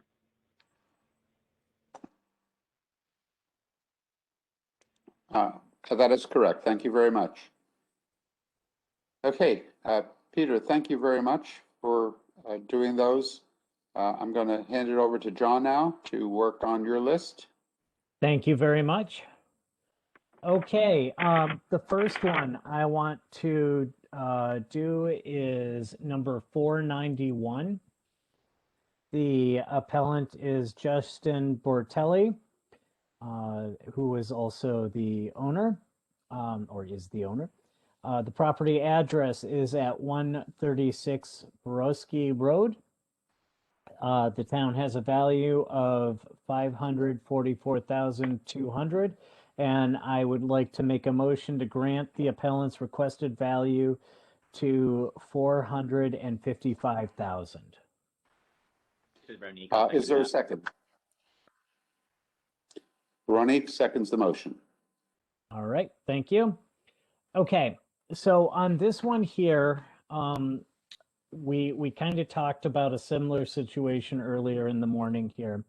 The appellant had applied for a HELOC loan in 2019. Let me get that extra 10 years in there. And was assessed at $455,000. What you'll see here is pictures of work that is being done on the house. Unfortunately, just to let you know, he was declined for the loan on the HELOC. He started renovations in the kitchen, and then the bathroom started leaking. He brought in experts and found that the beam across the living room, so if you go to page 6, the one with the dog lying on the couch, that, just to let you know, that's the appellant's dog, not the appellant, was sagging. So that beam there they found was sagging. And so they needed to make repairs on that. Upon making those repairs to the beam, they found that the wiring to the house was suspect and they had to rewire the house. And you'll see photos there of, like on page 5 with the wiring, as well as on page 8, and even on page 9, some of the wiring issues that they had. He has pulled some work permits for this. As I mentioned, the beams. He also did some. He also put in some windows here. He's still working on the hot tub in the bathroom. the basement bathroom and basement are completed after gutting. It was originally half finished, and he finished off the basement with it. By the way, on page 11, you can see the bathroom work. And on page 12 and 13 was the original work that he wanted to start to do with his kitchen. And more wiring photos. So as you can see, there's been work done, you know, on the house. There's a lot more work that needs to be done. And that's, you know, with the, and plus the HELOC of being 450, that came in. Unfortunately, there was no comps. So he did mention one on Roland Road, but that was more in sellable condition than what the appellant's house is like right now. So I don't know if there's any questions. Ronnie, this is Brett. you have a question? Yeah. This is Harold. Yeah, so I'm a little bit confused on when you said the HELOC. So basically, did he apply for HELOC and get denied because of the appraised value of the house? I don't know what he didn't mention why he was denied the HELOC, if it was the appraised value, or if it was because or if it was because of credit, or what other factors may have been there. Okay, because the one issue I'm having is he bought it in 2009 for 455, and that's what he's requesting to go down to. And it looks like he is making improvements. Yeah, like the pictures are not very great. I mean, especially with the electric. What? I said they're not very flattering. Yeah, they're not. But I mean, he is making improvements. He bought it for 455, and that's what he's requesting to. In 2009, yeah. Right. This is Harold. I see from the vision card that permits were pulled. It appears that as of April of 2020, that they were completed. I don't see where there was another inspection done by the assessor's office or the date of those photos. So I don't know when the date of the photos were. That's a good point. You're right about the he pulled a permit for the bath and hot tub, which is the third one down, that he said that isn't finished. The second one from the top down in the building record permit, the replace beam and new windows, that has been completed. And the finished basement, which is the top one, has been completed. He stated.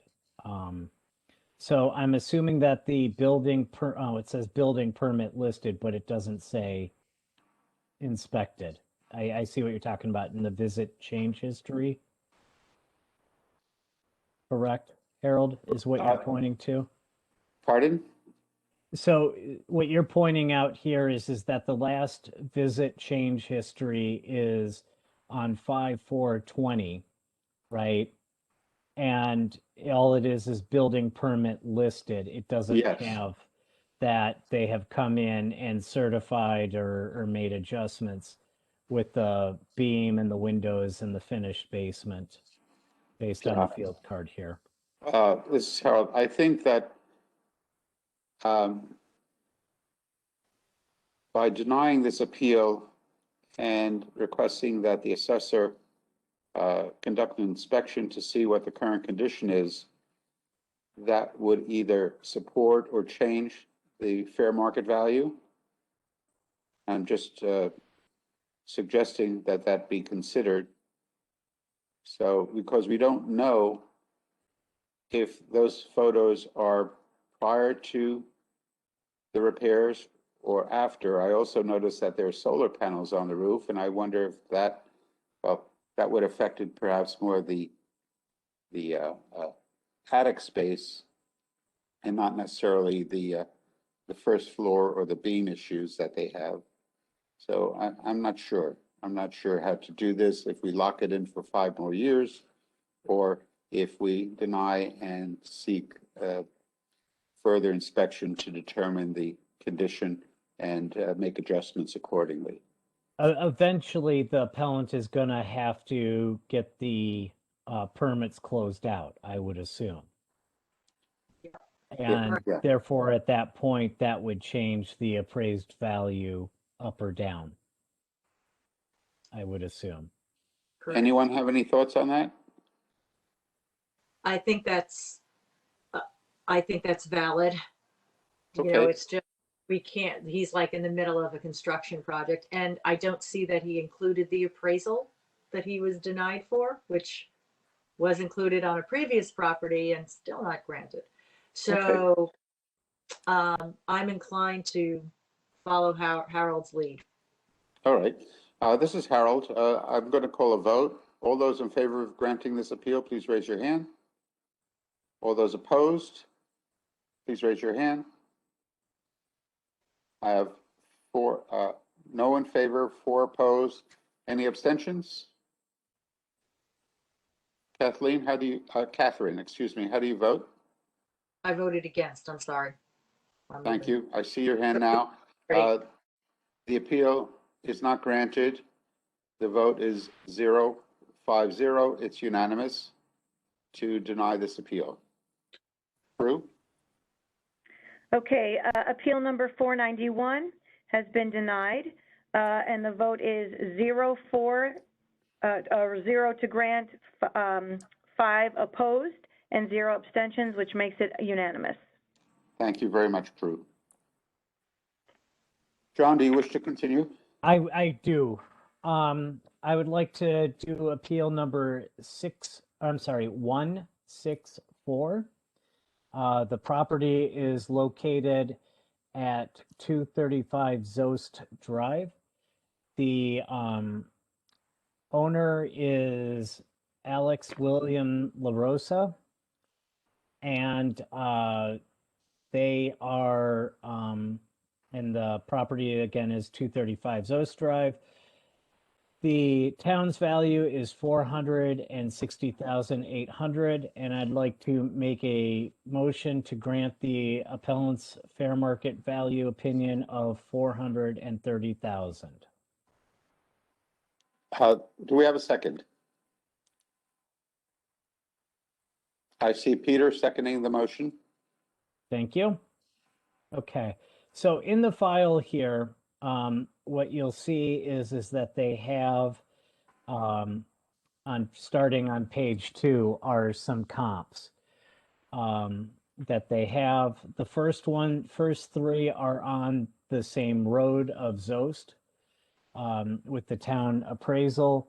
234 is larger, has 1 more bathroom, has a bigger garage and updates, but assessed less than what Zost was, or appraised at less than what Zost was appraised at. So Zost was 460, 8, and as you can see on there, 234 Zost was 458 2. Okay. And again, saying there's 1 more bedroom, bigger garage, and has updates compared to this the appeal. 250 Zost is larger, has a half bathroom more, was assessed for less or appraised for less. He did look at adding a new bath only to the property to bring it up, to make it more in line with what 250 is, and got an estimate of 35,000 of what it would cost for that. In 164 Zost, that backs up to town land, has 1 more bathroom, is larger, and yet is assessed, you can see, 431.8. I don't believe any of these 3 have sold within the subject period. Okay. What you will see next, the next three, I believe, were sold. So 306 Nutmeg sold for $435 in May of 2020. It has an extra bath, is about the same size and same year built. 438 Jennifer sold in March of 2020. When you factor in the COVID increase, he feels that the value would be for that now at 440 from the sale price of 427.5. This house is larger and has an additional half bath as well as AC. So that's Jennifer. We didn't get to talking much about Robin. I thought Robin was right around the corner, he said. But he feels that the ranch style is more desirable because of layout and appeals to more people.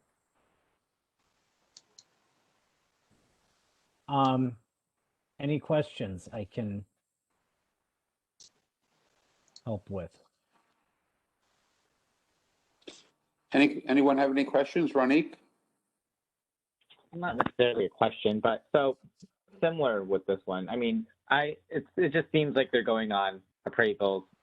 They bought the house for $425. They're requesting to go down to that house value of $420 or $430. They bought it in 2014. I don't think we're that far off, and it kind of makes me seem like our model worked in this case. But that's just me. So I think the models are working. It's just you're always going to hear from the people who are on the right-hand side of that bell curve, and he has 3 appraisals that sold. He does present 3 comps that sold for $435, $415, and $440. And that's again, I know we're chasing those sales and that's it, but he's made his case, and that's the hard part with the model. I mean, the model's definitely working, but he does make it the case that we ask him to make with the 3 comps. yeah, you're right, especially with the 8. Yeah. Okay. And for that reason, he's made the 3 comps. So for me, I'm not invalidating the model. I'm saying, whoops, yep, this guy he's got it with the. So. All right, this is Harold. If there's no further discussion, I'll call the vote. All those in favor of granting this appeal to the requested amount, please raise your hand. The motion is carried to grant the appeal to the requested value. The vote is 5-0-0. It's unanimous. Prue, could you please call the vote? Sure. Appeal number 164 has been granted in the amount of $430,000 with a vote of 5 in favor, 0 opposed, and 0 abstentions, which makes it unanimous. Thank you, Prue. John? Okay, we are going to take a trip down Burroughs Road right now for the next 3 appeals, if that would be okay with you guys. So the first one that I would like to bring up is Appeal 499. The property address is 51 Burroughs Road. The owner is Stephen and Kelly Flynn, or Stephen Kelly and Flynn Kelly, or Tara Flynn, sorry. My apologies. And the town has a value of $538,300, and I'd like to make a motion to grant the appellant's value that they're requesting of $455,000.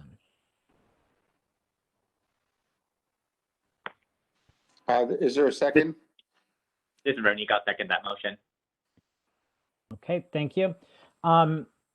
So so the first thing they told me is that their house sold in 2018 for 450, not for 455.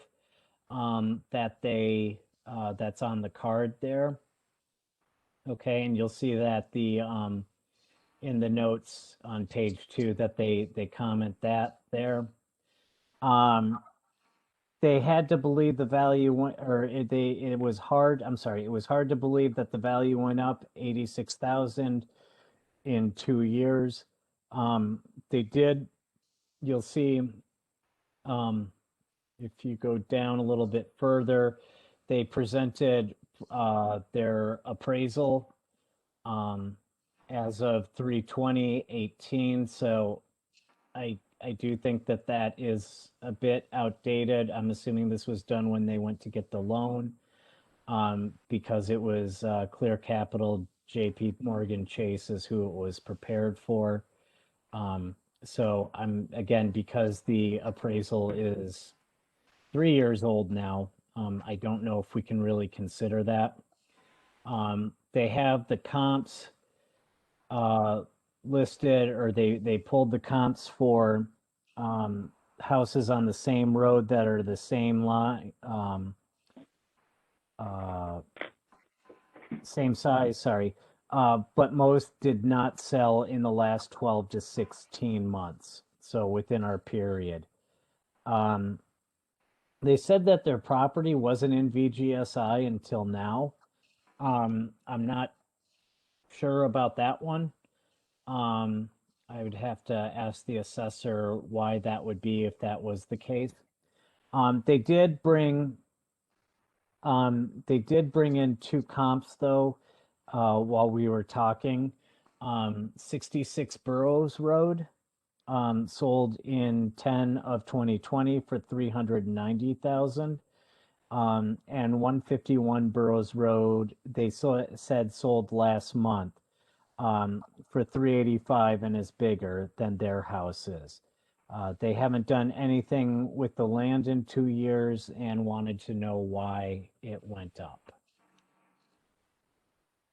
Okay. I don't know if anybody could bring up 66 and take a look as how it would compare to 51 Burroughs. Doing that right now. This is Veronique. Okay. I had a feeling you might be. So 151 Burroughs. There's what- 50, there's 66 and 151 Burroughs. So 66 for square footage. Correct me if I'm wrong. Wait a minute. Is the square footage on this appellant's property? Where is that? Because I see it at 19,200. That's not. Oh, it's land. Hold on.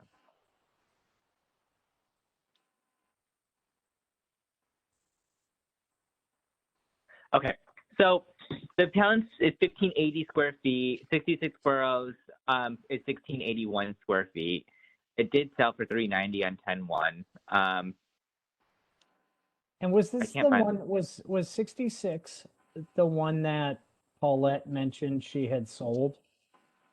Yeah, it's very modern looking. It looks really good. I have one that actually compared to that too, but it's a nice house. It's a really nice house. 151 Burroughs is also pretty nice on the inside, or it is really nice as well. And that one is 0.48 acres, and the appellant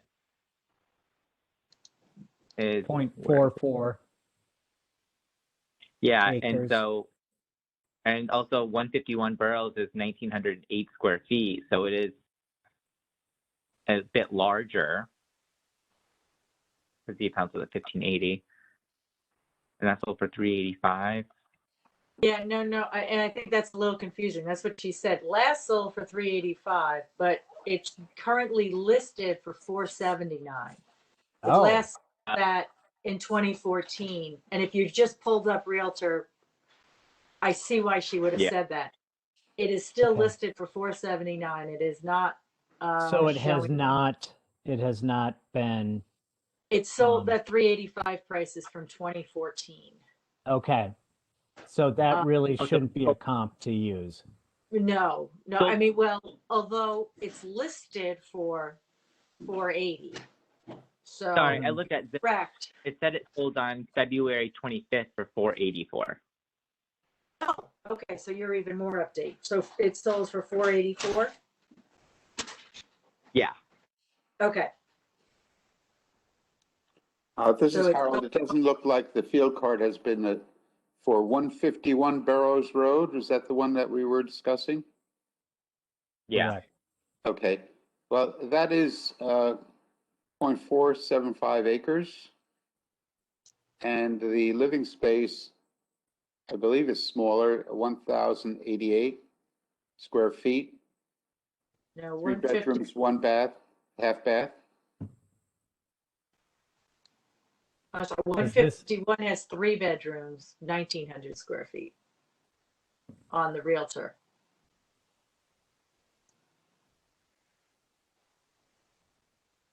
Which property was that on Realtor? 151 boroughs. Okay, well, the card is different. It says it's a 311. 3-2. Well, the 1-1. I see 311 with 1,088 square feet of living space. Yeah, it shows 1908 online, but Which is bigger than the subject property. The subject property has living space of 1580. So there's about 400 Right. feet more. Subject property has more. No, 151 has more. Sorry. With 1,088 square feet? Yeah. Because my property here at 51 Burrows, which is being appealed, has 1,580. So about what, 300, 400 square feet difference, somewhere in that Well, range. excuse me, I'm saying 1,088 is what I see on the field card for 151. Okay. But Ronique, you're 151, saying, subject's 51. So we just have to be careful which one we're speaking of. yes. Darn numbers. Okay. Any other thoughts, folks? I'm sorry, I just need a couple of minutes. Can somebody walk me through the 66 that sold for 390?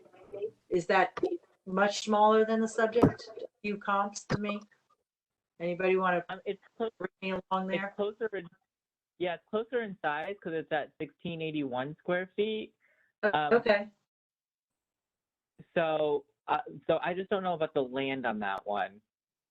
It's All right. kitty corner to the appellant here. is it also a Right. cape? Is it also a cape? Yes. Okay, Yeah. because the one that sold for hire looks like it was a ranch and then blown out in the back to make use of the space. So it's almost a colonial in the back, which is probably why the town space is off from the Realtor space. Okay, so that explains a few things to me. Thank you. And the land, 16. No. Why can't I find the? 8276 is the land size. And so the appellant. Where's the land on this one? Oh, I need the field card. You know, I get so used to certain ones. Too. 19,200. So is 66 Burrows smaller? I need to find the field card of this. Hold on. Okay, so who wants to take 66 and I'll take 51 and we can do it that way. I've got I'll take 66. I'm Okay. looking at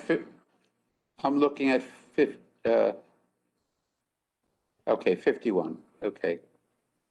Okay, so Ronique, what was your question?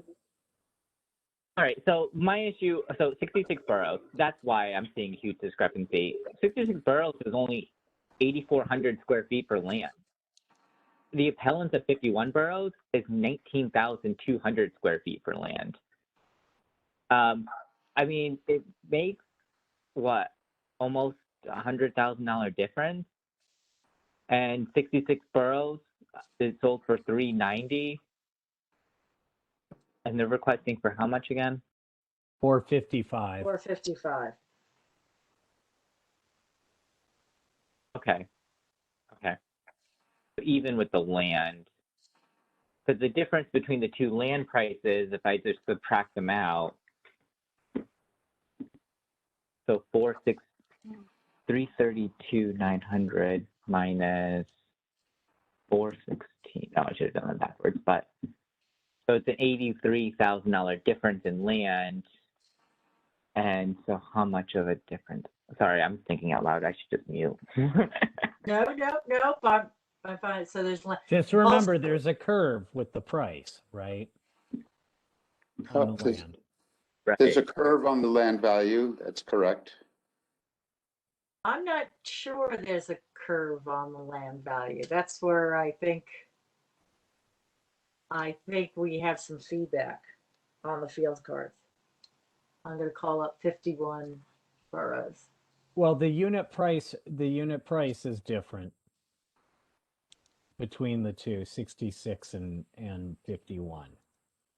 This is Harold, yes, and that unit price is determined by the curve. Okay.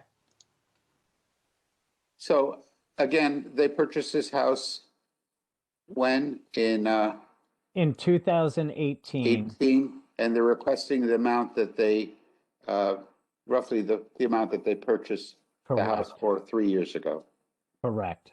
roughly 3 years ago. Okay. Any further research? Any further comments? I'll call a vote. All those in favor of granting this appeal, please raise your hand.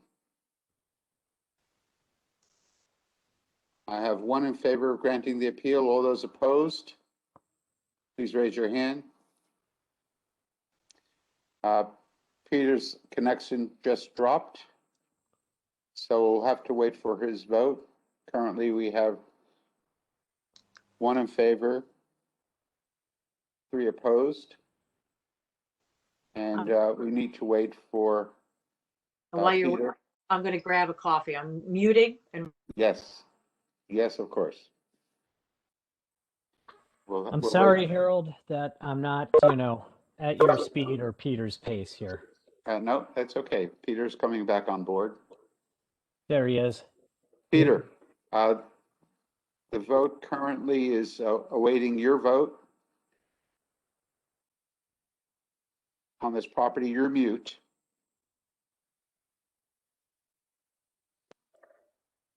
I'm opposed. All right. The motion is denied. The vote is 1-4-0. In favor was John. The vote is 1-4-0. Prue, could you call the vote, please? Sure. Appeal number 499 has been denied, and the vote count was 1 in favor, 4 opposed, and 0 abstentions, and the 1 in favor was John Spolyar. Thank you. Peter, I don't know if it matters, but I see that you're on twice, so I don't know if you need to delete one of those logons. If you're muted on this one now. having 2 of Peter. Wouldn't that be great, Peter? You could do your day job. You could do your board. That's if we could just make our little avatars work for us. You could probably get a quorum pretty easily too. See how many times we could do this, right? I think the WebEx is normalized now, so John, if you could proceed. Okay.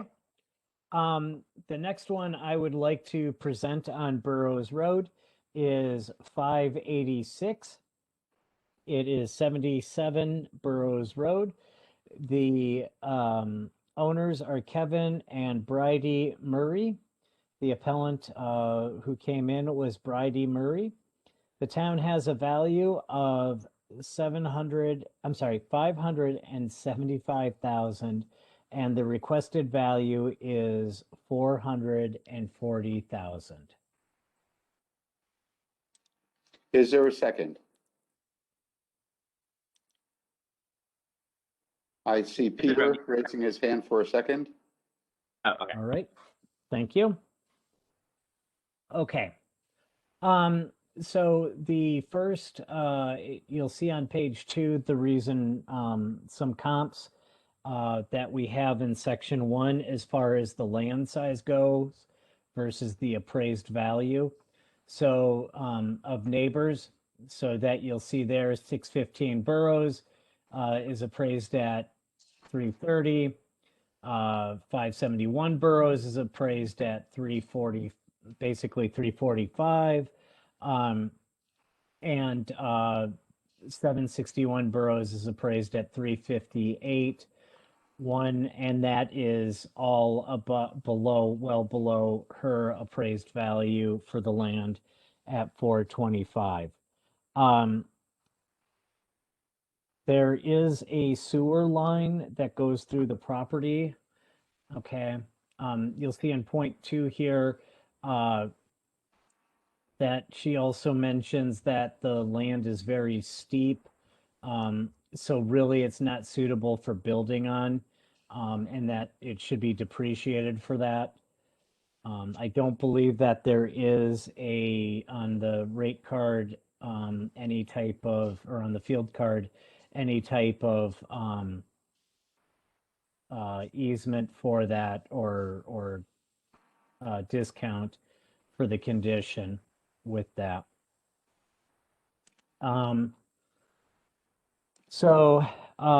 Feels that the building details are not correct. There's not 9 rooms. She has 1.5 baths, not 2. You'll see pictures in the file of the garage and outbuildings need work, and they need a new roof for the garage and outbuildings. They did put a new roof on the house, as well as 3 skylights in 2018. The house on the corner now is for sale at 500,000, but was appraised by the town at 600. Her house has the original windows. The stone driveway needs work.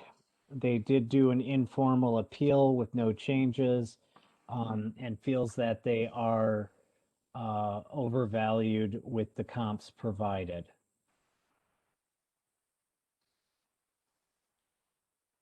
Again, we're looking at, these houses on Burroughs that, based on the house numbers and on the map, it looks like that they are, fairly well down on the other side of Black Rock Turnpike, I believe, based on that, based on the numbers.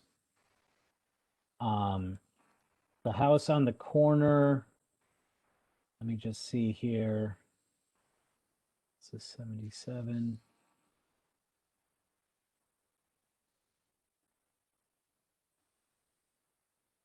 Yeah. So they're really, let me just double check the file, but I don't know if any of these have really sold within recent time. And I think that they are in like the 571 Burroughs is in a different neighborhood. 571 sold in 2000. 761 that sold in 2006. This is Romney. Quick Yeah. question. You said his neighbor's house was on the market for 500, but I just looked at both like 55 and 85, and they're not on the market. Do you know which neighbor it was or what? No, it address was that on the corner. She said it was on the corner. Oh, So actually, her next door neighbor was the one we just heard, by the way. at 51 Right. Burrows. Oh, right. That's why I was like, why is that familiar? Why it does.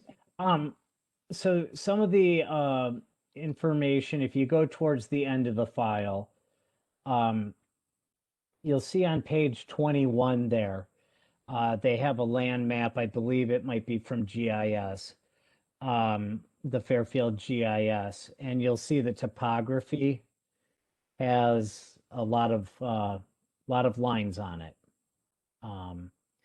with there versus the other neighbors who, well, at least the one we just discussed, doesn't have that much line there. And then also, I did mention about the sewer line running through. You'll see on page 32, I'm sorry, 23, that there's the manhole cover there with it, but there's no map. I don't have a map here as far as where, does that run parallel with their property or not? But you will see that their property in that picture is at a fairly steep decline, so that if they did want to use, if they wanted to make that buildable, they would need to provide, either fill or level the land, and that looks like a substantial grade that they're working with.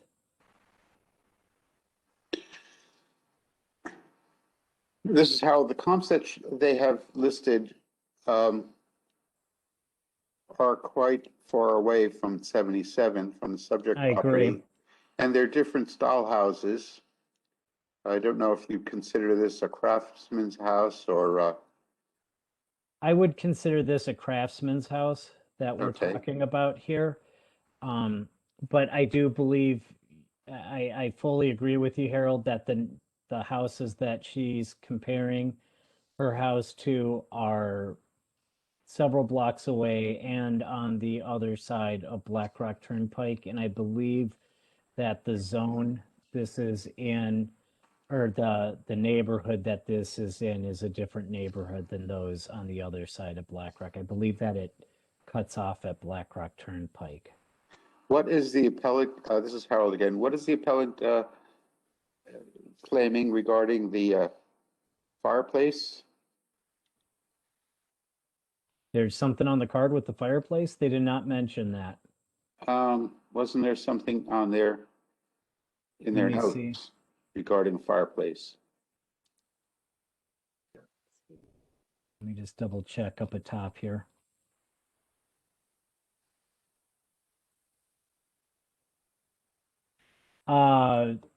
It says here that they have one fireplace in the living room, not two. The other is the flue for the furnace. That's what you're talking about, correct, Harold? I suppose so. I don't see where two fireplaces are listed. Maybe I'm missing something. We do indicate that as we've heard, that the fireplaces do go up the length of the chimney. Mm-hmm.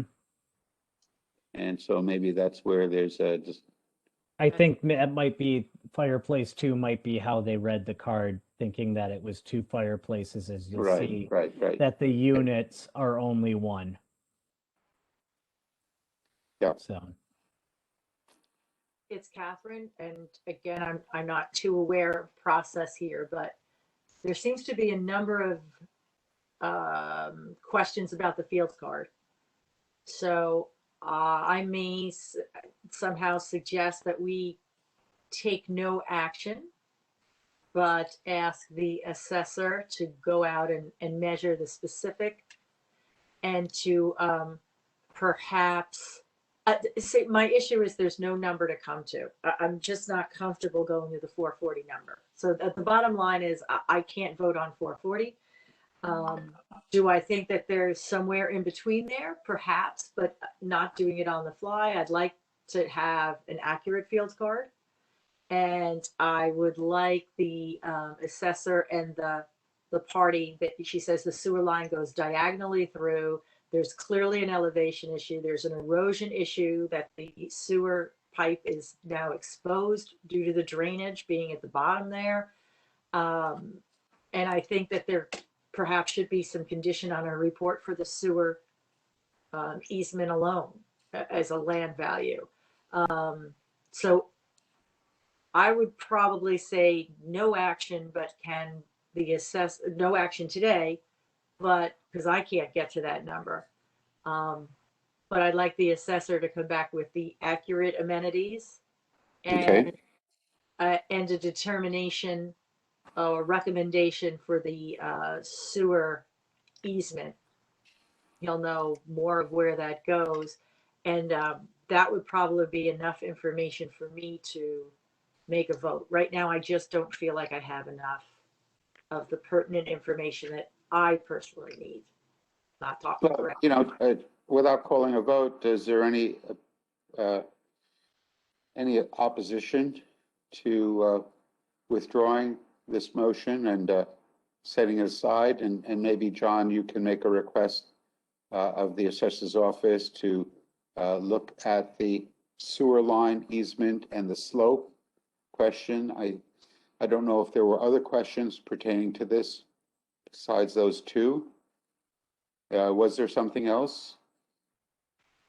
I would like to add for the assessor to take a look at the pricing codes for the boroughs street for land. The land values on the street as a whole? The pricing codes have been different for each. I'm sure there's a reason, but the price assigned for the land has been different. Does someone want to volunteer to make that request to the assessor's office for those three items? I can do that. All Thank you, right. John. I can definitely do that. My overall feeling is that even if the assessor goes out there, I'm guessing with the changes, and I could be completely wrong, is that it will not put the appellant close to their requested value. At the same time, I think it would bring them down enough, or it would bring them down some. I'm just concerned with the comps here that we have. All right. You know, as far as that goes. And I don't, and Catherine, to your comment about, I don't know quite what the process is with it. You know, if we deny this, then does that give Ross and the assessor's office the ability to go out there and make field correction card changes?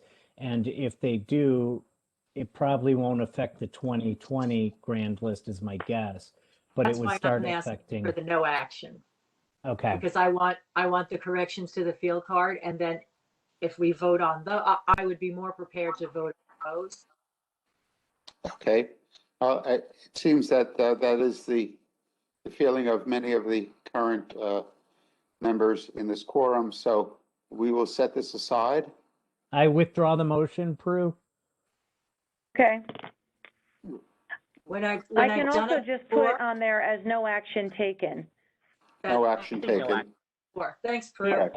Because I'm Confirming. assuming that we're going to have to make a motion. Actually, would it be better to withdraw the motion just because we're probably going to have to make a motion to approve the changes to the card first before we listen to this appeal? This is Harold. I think Well, you I can think- make the request. I'm sorry, Prue, go ahead. No, I was just going to say, I'm sorry, I think with no action taken, it means there was no vote, so you can, I believe you can bring it up again. Okay. Thank you, That's Prue. fine. Yes, we will bring it up again, and John has offered to notice the assessor's office with the questions that we have. With the questions and also a request to actually schedule an on-site inspection there. Very good. Thanks, John. Yep, no problem. Okay. Sorry. No, that's Sorry, okay. I took it off. I just couldn't vote. That's fine. I mean, there's reasonable cause here, right? Yes. Well, thanks for With being you, Kat. understanding. Okay, John, you want to continue? Yes, I do. Please. I want to go with appeal number 88 here. This is at 203 Burroughs Road. Okay. And let me just get it on the screen here. Okay, Sorry, what was the appeal number? 88. You, eight. no, you said it clearly. My ears just Nope. didn't. That's okay. It's me. Okay, so this is for 203 Burroughs Road. The owners of the house are Richard and Jessica Campbell. The town has the value of the house at 501.7. That would be 501,700. And I make a motion to grant the appellant's requested value to be changed to 415,000. Is there a second? Thank you. Ronika seconded. Okay. So in the file here, they have the again it comes back into 151 Burroughs Road comes back into the picture here as a comp. And they have the sales for that house of 151. They also have their field card in here with the file. Their main thing is again, Burroughs Road, 151 Burroughs Road, sold in August of 2020 for 484. I think that was the right price, right? I can't remember. Yeah. Yep. Yep. Okay. All right. And it actually was listed at 479. Both properties have sloped land. Both have 2 bedrooms. However, 88 Burroughs has a little less land and is closer to Black Rock Turnpike. Okay, which is the case here. I mean 203. 203, sorry. Yep. Yeah. Nope, 88. Yeah, no, 203 Burroughs is closer. If you look at the GIS map, they are right behind, what is it, Shamrock Home Care there. They are, they do back up to the offices. They're right by McDonald's. Again, this appellant did mention that they can hear orders of McDonald's loud and clear from their backyard. Whereas, 151 has, I believe, the apartments that back up to it there. So whereas, again, 203 has the office buildings it backs up to, 151 backs up to residential, which are the apartments. They said that there's a property on Judd and Burroughs that was about to sell, but that wasn't a comp in their opinion, based on size. So really, this is compared to 151, the proximity to Black Rock Turnpike and to office buildings versus what 151 has. Subject property field card has an adjustment of 0.9 for the, might be for that proximity on their land. Okay. Although it says it's for the topography and the easement, but it already has a 0.9. 0.9 condition.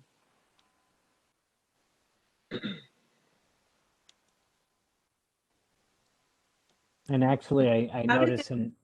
Go Sorry, ahead. how did No, they get please. to the 415 if the comp that they like is 484? They think they're, They didn't say that. okay. And the house was purchased in 2006. I know that's a long time ago, and market conditions and values have changed up and down over years, but they did purchase it for 445 in 2006. And so they're asking for less than what the value they purchased at. I also notice here on the field card in 2020, remove wall, BTW kitchen and garage room. So there has been some work. They removed, between kitchen and, is it grand room, I'm assuming? So Maybe it they're looks like making a they, great room, great everybody's room or opening up something. those walls. Yeah, they made it more spacious, but it was only a 3 feet wall.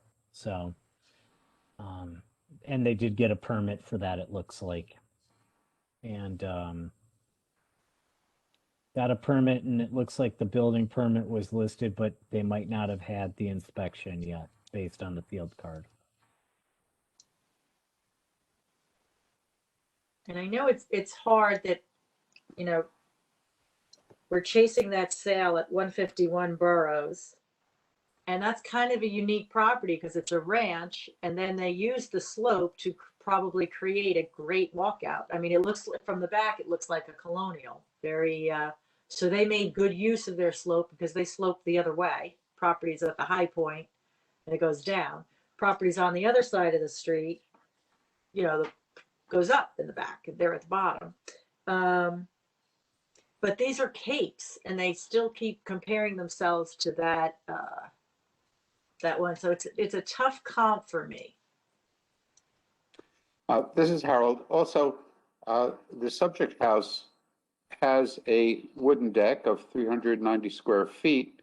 So it is also taking advantage of that backyard slope. We can't see the back of the house, but there is a good sized deck off the back of 390 square feet. To be 30 by whatever, 13. I'm Okay, looking. 30 by, well, whatever. Is that okay, behind the garage, Harold? The deck? The deck, Yeah. I don't know where it's I'm looking at located, as the I said. aerial view, and it looks like it might be behind. All right. I'm just pointing out that it does have a deck like the comparable house they mentioned at 151. So they do have some advantage of utilizing the backyard. Any further comments? Also, I would point out that this property does not suffer from any setbacks to sewer lines or sewer covers in the backyard. That's not mentioned. I will call a vote then. All those in favor of granting this appeal, raise your hand. All those opposed, please raise your hand. This appeal is opposed. It is denied. The vote is 0-5-0. Thank you, John. Would you please call the vote, Prue? Sure. Appeal number 88 has been denied with a unanimous vote of 0 in favor, 5 opposed, and 0 abstentions. Thank you. Excellent. Okay, we have another 8 or 10 minutes to go. Can I try to squeeze one more in? Absolutely. Okay. The next one I would like to present is appeal number 74. That's 74. The property address is at 122 Wilton Road. Okay. The owner is Susan Barrett, who is also the appellant. The town has the property value or appraised value at $466,900, and I would like to make a motion to grant the appellant's requested value for $400,000. This is Rameek. I'll second Is there that. a second? Do we have a second? Rameek has seconded the motion. Thank you. Okay. So the appellant's property is actually designated as a life usage. I don't know if that really makes anything or not. It's been in her family for a long time, was handed down. She has life usage of it, and then after she either moves or passes away, then younger siblings then have the ability to use the house. She did send pics to MVS. I don't believe that they're included in this file, though, that we have. Okay. Let me just, why she says that she wants to do that is she's been a lifelong resident of the community, wants to stay in Fairfield. She's on a fixed income teacher's pension, so therefore she gets no Social Security. They do have an unfinished basement. There was water damage, so the only work done was to paint the walls. The property severely slopes downward and is not fully buildable. Concerned about affordable housing complex that's proposed at the end of Wilton Street and that it will bring down her house value. And mention that the shed is on gravel and can be moved.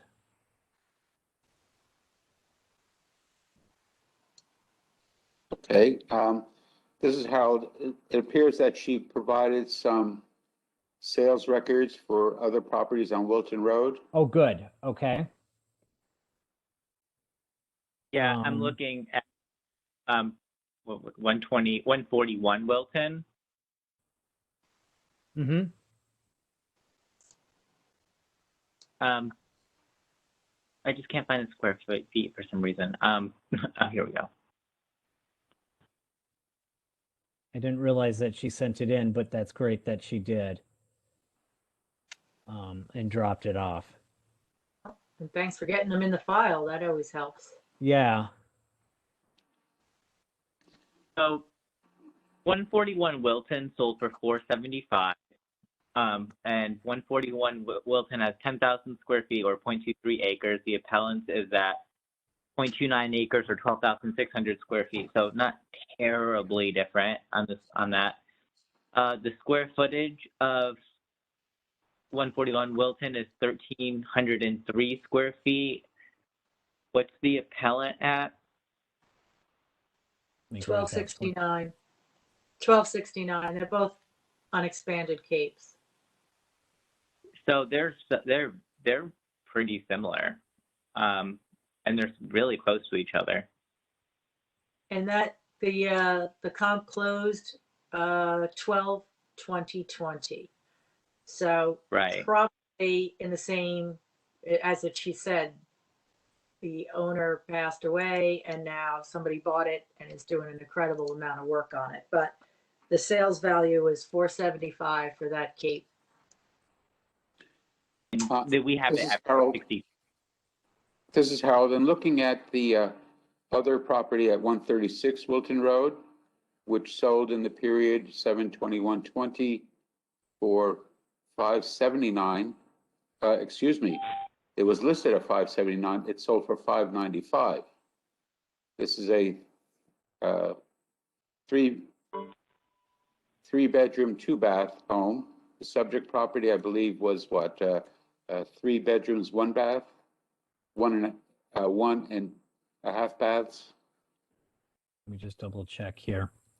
And the 136 Wilton looks, as she said, was totally redone. So hence the $125,000 premium over the And- 475 one. Right, this is how, in slightly larger acreage, 0.31 acres, slightly larger. A one-car detached garage. And it does have a full finished bathroom, a basement, excuse me, basement, according to the description. 131, correct? I'm looking at 136. 136. 136, sorry. Yep, which is next door.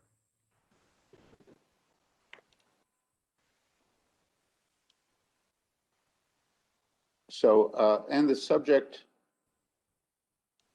The subject is 141, correct? 122. Oh, I'm sorry. The 141 appears to have a double garage. 141.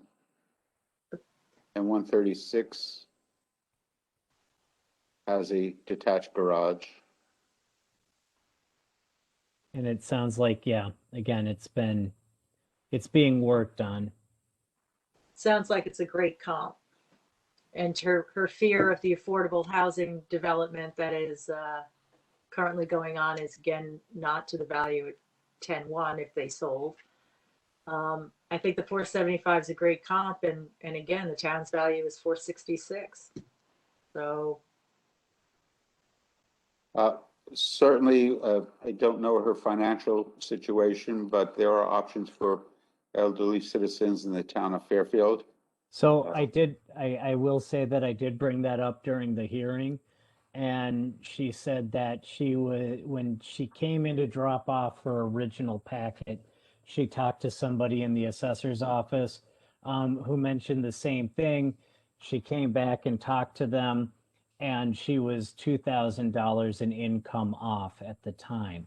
Oh, dear. Now, I believe, I know, so close, but at the same time, I believe the Board of Finance is looking to, with the budget upcoming, looking to change the qualifications for the senior service or the senior discount or whatever for the senior relief. SDTP, Senior and Disabled Tax Relief, Yes. is the program. Yep, and they're looking to change the qualifications, which would increase the, Income allowed. yes, and thank you. So Okay. I don't know, but how that would fit in, but that is something But that's we're there. not here for that. We're here to We look are at not. for the properties, and that's what's so sad. So just Right. as a quick aside, this is what 830G does this. It basically does not recognize the naturally affordable occurring housing, and it does not recognize how many citizens at those income levels are already being housed in the vicinity. So those are two issues with 830G that's allowing this. Just for a quick aside on that, but That's fine. I think it's benefits all of us to understand what's going on in our community. So I would call a vote unless there's further discussion. All those in favor of granting this appeal, please raise your hand. All those opposed, please raise your hand. The motion to grant is denied. This appeal is denied. The vote is 0-5-0. all right. How many votes did we make?